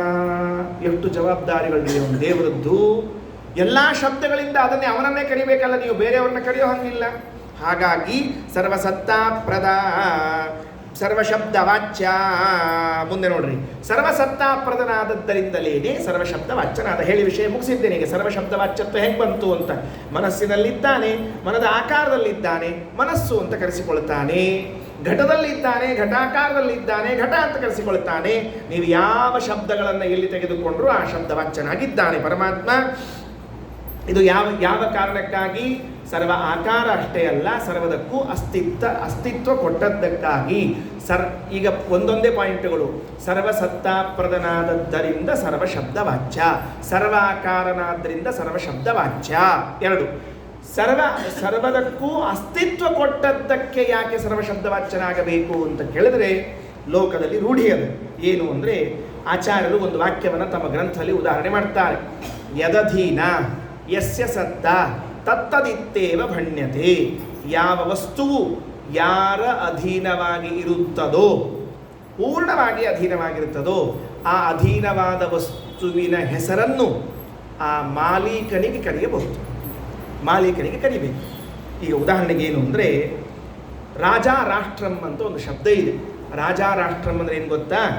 ರಾಷ್ಟ್ರದ ಅಸ್ತಿತ್ವ ಯಾರ ಕೈಯಲ್ಲಿದೆ? ರಾಜನ ಕೈಯಲ್ಲಿದೆ. ಸಂಪೂರ್ಣವಾದ ರಾಷ್ಟ್ರ ಯಾರ ಅಧೀನವಾಗಿದೆಯೋ, ಅದರ ಅಸ್ತಿತ್ವ ಯಾರ ಕೈಯಲ್ಲಿದೆಯೋ ಅವನನ್ನು ಯಾವ ಶಬ್ದದಿಂದ ಕರೀಬಹುದು? ರಾಷ್ಟ್ರಂ ಅಂತ ಕರೀಬಹುದು. ಏನು? ರಾಜ ರಾಷ್ಟ್ರಂ. ರಾಜ ಏನಿದ್ದಾನಲ್ಲ ಅವನೇ ರಾಷ್ಟ್ರ. ಅಂದರೆ ರಾಜನಿಗೂ ರಾಷ್ಟ್ರಕ್ಕೂ ಅಭೇದ ಅಲ್ಲ. ಅಲ್ಲಿ ರಾಜನೇ ರಾಷ್ಟ್ರನಲ್ಲ. ರಾಜ್ಯದ ಅಸ್ತಿತ್ವ, ರಾಷ್ಟ್ರದ ಅಸ್ತಿತ್ವ ಯಾರ ಕೈಯಲ್ಲಿದೆಯೋ ಅವನನ್ನು ನೀವು ಯಾರ ಶಬ್ದದಿಂದ ಕರೀಬಹುದು? ರಾಷ್ಟ್ರ ಎನ್ನುವ ಶಬ್ದದಿಂದ ಕರೀಬಹುದು. ಧೃತರಾಷ್ಟ್ರ ಅಂತ ಹೆಸರಿದೆ. ಸಿಕ್ಕಿ ನೋಡಿ, ಎಲ್ಲಿ ಹೋಗಿದ್ನೋ ಮಹಾರಾಯ, ಸಿಕ್ಕಿದ್ದಿಲ್ಲ. ಧೃತರಾಷ್ಟ್ರ. ಯಾಕೆ ಧೃತರಾಷ್ಟ್ರ? ರಾಷ್ಟ್ರದ ಭಾರವನ್ನು ಹೊತ್ತುಕೊಂಡದ್ದರಿಂದ ಇವಾಗ ಧೃತರಾಷ್ಟ್ರ ಅಂತ ಕರೆದದ್ದು. ಧೃತ ಅಂದರೆ ಹೊತ್ತುಕೊಳ್ಳೋದು, ರಾಷ್ಟ್ರ ಅಂದರೆ ರಾಷ್ಟ್ರದ ಭಾರ. ಇಡೀ ಜಗತ್ತಿನ ಚಿಂತೆಯನ್ನೆಲ್ಲ ತಲೆ ತುಂಬ ಹೊತ್ಕೊಂಡದ್ದಕ್ಕೆ ಇವಂಗೇನು ಕರೆದದ್ದು? ಧೃತ ರಾಷ್ಟ್ರ. ಇವ ಒಂದು ದಿವಸ ಹೊರಗೆ ಹೋಗಿಲ್ಲ, ಮನೆಯಿಂದ ಹೊರಗೆ ಕಾಲಿಟ್ಟಿಲ್ಲ. ಮನೆಯಿಂದ ಹೊರಗಂತ ಮಂಚದ ಮೇಲೆ ಕಾಯಿ ಇಳಿಬೇಕಾದ್ರೆ 4 ಮಂದಿ ಹಿಡ್ಕೊಳ್ಳಿಕ್ಕೆ ಬೇಕು.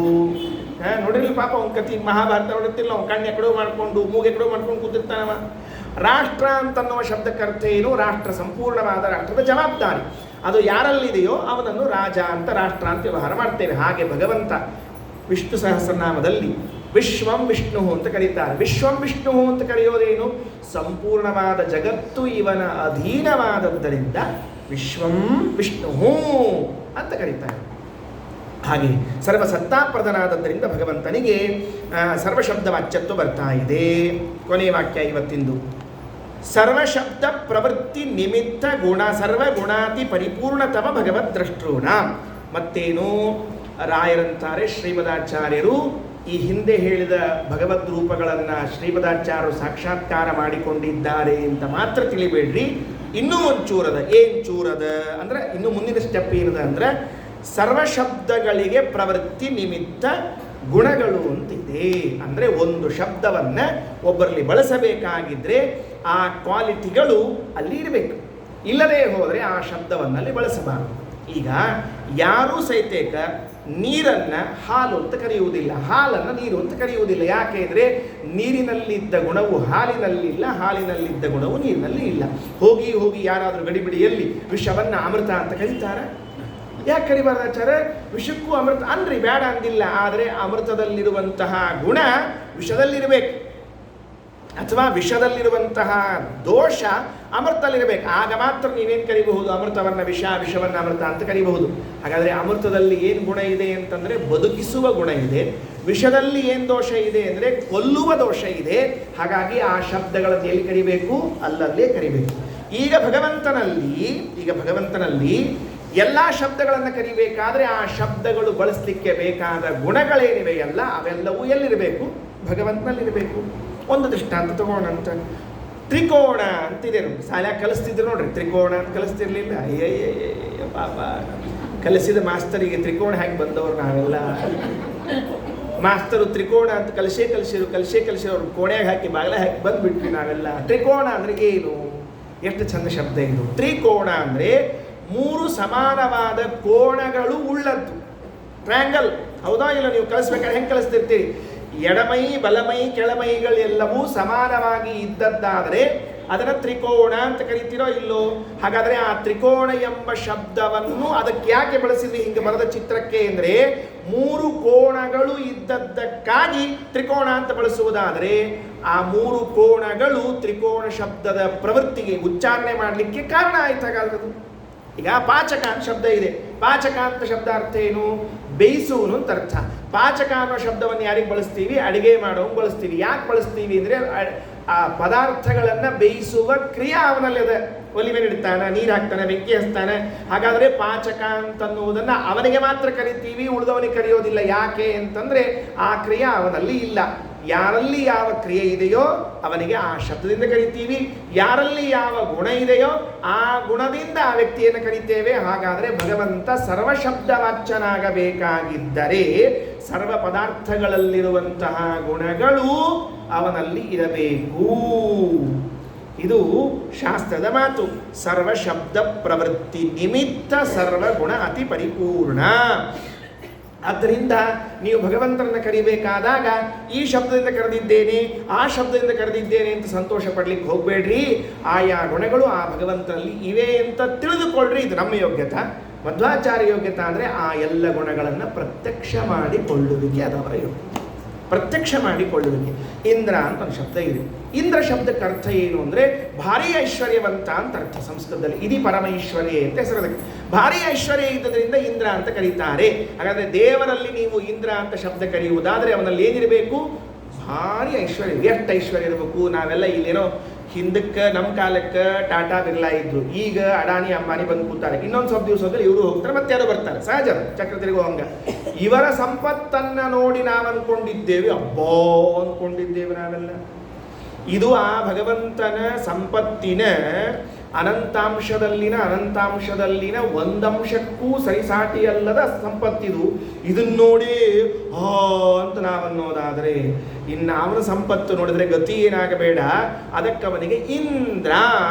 ಯಾಕೆ ದೇವರಿಗೆ ಇಂದ್ರ ಅಂತ ಕರೆದ್ರು ಅಂದರೆ ಸರ್ವ ಶಬ್ದ ಪ್ರವೃತ್ತಿ ನಿಮಿತ್ತ ಗುಣಾತಿ ಪರಿಪೂರ್ಣತಮ. ಆ ಗುಣ ಪರಮೈಶ್ವರ್ಯವೆಂಬುವಂತಹ ಗುಣ ಭಗವಂತನಲ್ಲಿ ಪರಿಪೂರ್ಣವಾಗಿ ಇದ್ದದ್ದರಿಂದ ದೇವರನ್ನ ಏನು ಕರಿಬೇಕು? ಇಂದ್ರ ಎಂದು ಕರೆಯಬೇಕು. ಹಾಗಾದರೆ ಇವತ್ತು ನಾವು ಇವತ್ತಿನ ಪ್ಯಾರಾಗ್ರಾಫಿನಲ್ಲಿ ಎಷ್ಟು ವಾಕ್ಯಗಳನ್ನು ಓದಿ ತಿಳ್ಕೊಂಡಿದ್ದೇವೆ? ಸರ್ವತ್ರ ಸರ್ವದಾ ಸರ್ವಾಕಾರ ಸರ್ವಾಧಾರ ಸರ್ವಾಶ್ರಯ ಸರ್ವೋತ್ಪಾದಕ ಸರ್ವಪಾಲಕ ಸರ್ವಸಂಹಾರಕ ಸರ್ವನಿಯಾಮಕ ಸರ್ವಪ್ರೇರಕ ಸರ್ವಪ್ರವರ್ತಕ ಸರ್ವನಿವರ್ತಕ ಯಥಾ ಯೋಗ್ಯ ಸರ್ವಜ್ಞಾನಾಜ್ಞಾನಬಂಧ ಮೋಕ್ಷಪ್ರದ ಸರ್ವಸತ್ತಾಪ್ರದ ಸರ್ವಶಬ್ದವಾಚ್ಯ ಸರ್ವಶಬ್ದ ಪ್ರವೃತ್ತಿ ನಿಮಿತ್ತ ಸರ್ವಗುಣಾತಿ ಪರಿಪೂರ್ಣತಮ. ಇಷ್ಟಕ್ಕೆ ನಿಲ್ಲಿಸೋಣಂತ. ನಾಳೆ ಸರ್ವದೋಷಾತಿ ದೂರ ಸರ್ವಾಚಿಂತ್ಯ ಸರ್ವೋತ್ತಮ ಸರ್ವೇಶ್ವರ ಸರ್ವಾತ್ಯಂತ ವಿಲಕ್ಷಣ ಸ್ವಗತ ಭೇದ ವಿವರ್ಜಿತತ್ವಾದಿನ ಭಗವದ್ರಷ್ಟೂಣಾಂ ಇತ್ಯಾದಿಗಳನ್ನು ತಿಳಿಯೋಣ ಅಂತ ಹೇಳ್ತಾ ಶ್ರೀಕೃಷ್ಣಾರ್ಪಣಮಸ್ತು. ಅಕ್ಷಯಂ ಕರ್ಮ ಯಸ್ಮಿನ್ ಪರೇ ಸ್ವರ್ಪಿತಂ ಪ್ರಕ್ಷಯಂ ಯಾಂತಿ ದುಃಖಾನಿ ಯನ್ನಾಮತಃ ಅಕ್ಷರೋ ಯೋಜನಃ ಸರ್ವದೈವಾಮೃತಃ ಕುಕ್ಷಿಗಂ ಯಸ್ಯ ವಿಶ್ವಂ ಸದಾ ಜಾದಿಕಂ ಪ್ರೀಣಯಾಮೋ ವಾಸುದೇವಂ ದೇವತಾಮಂಡಲಾಖಂಡಮಂಡಲಂ ಪ್ರೀಣಯಾಮೋ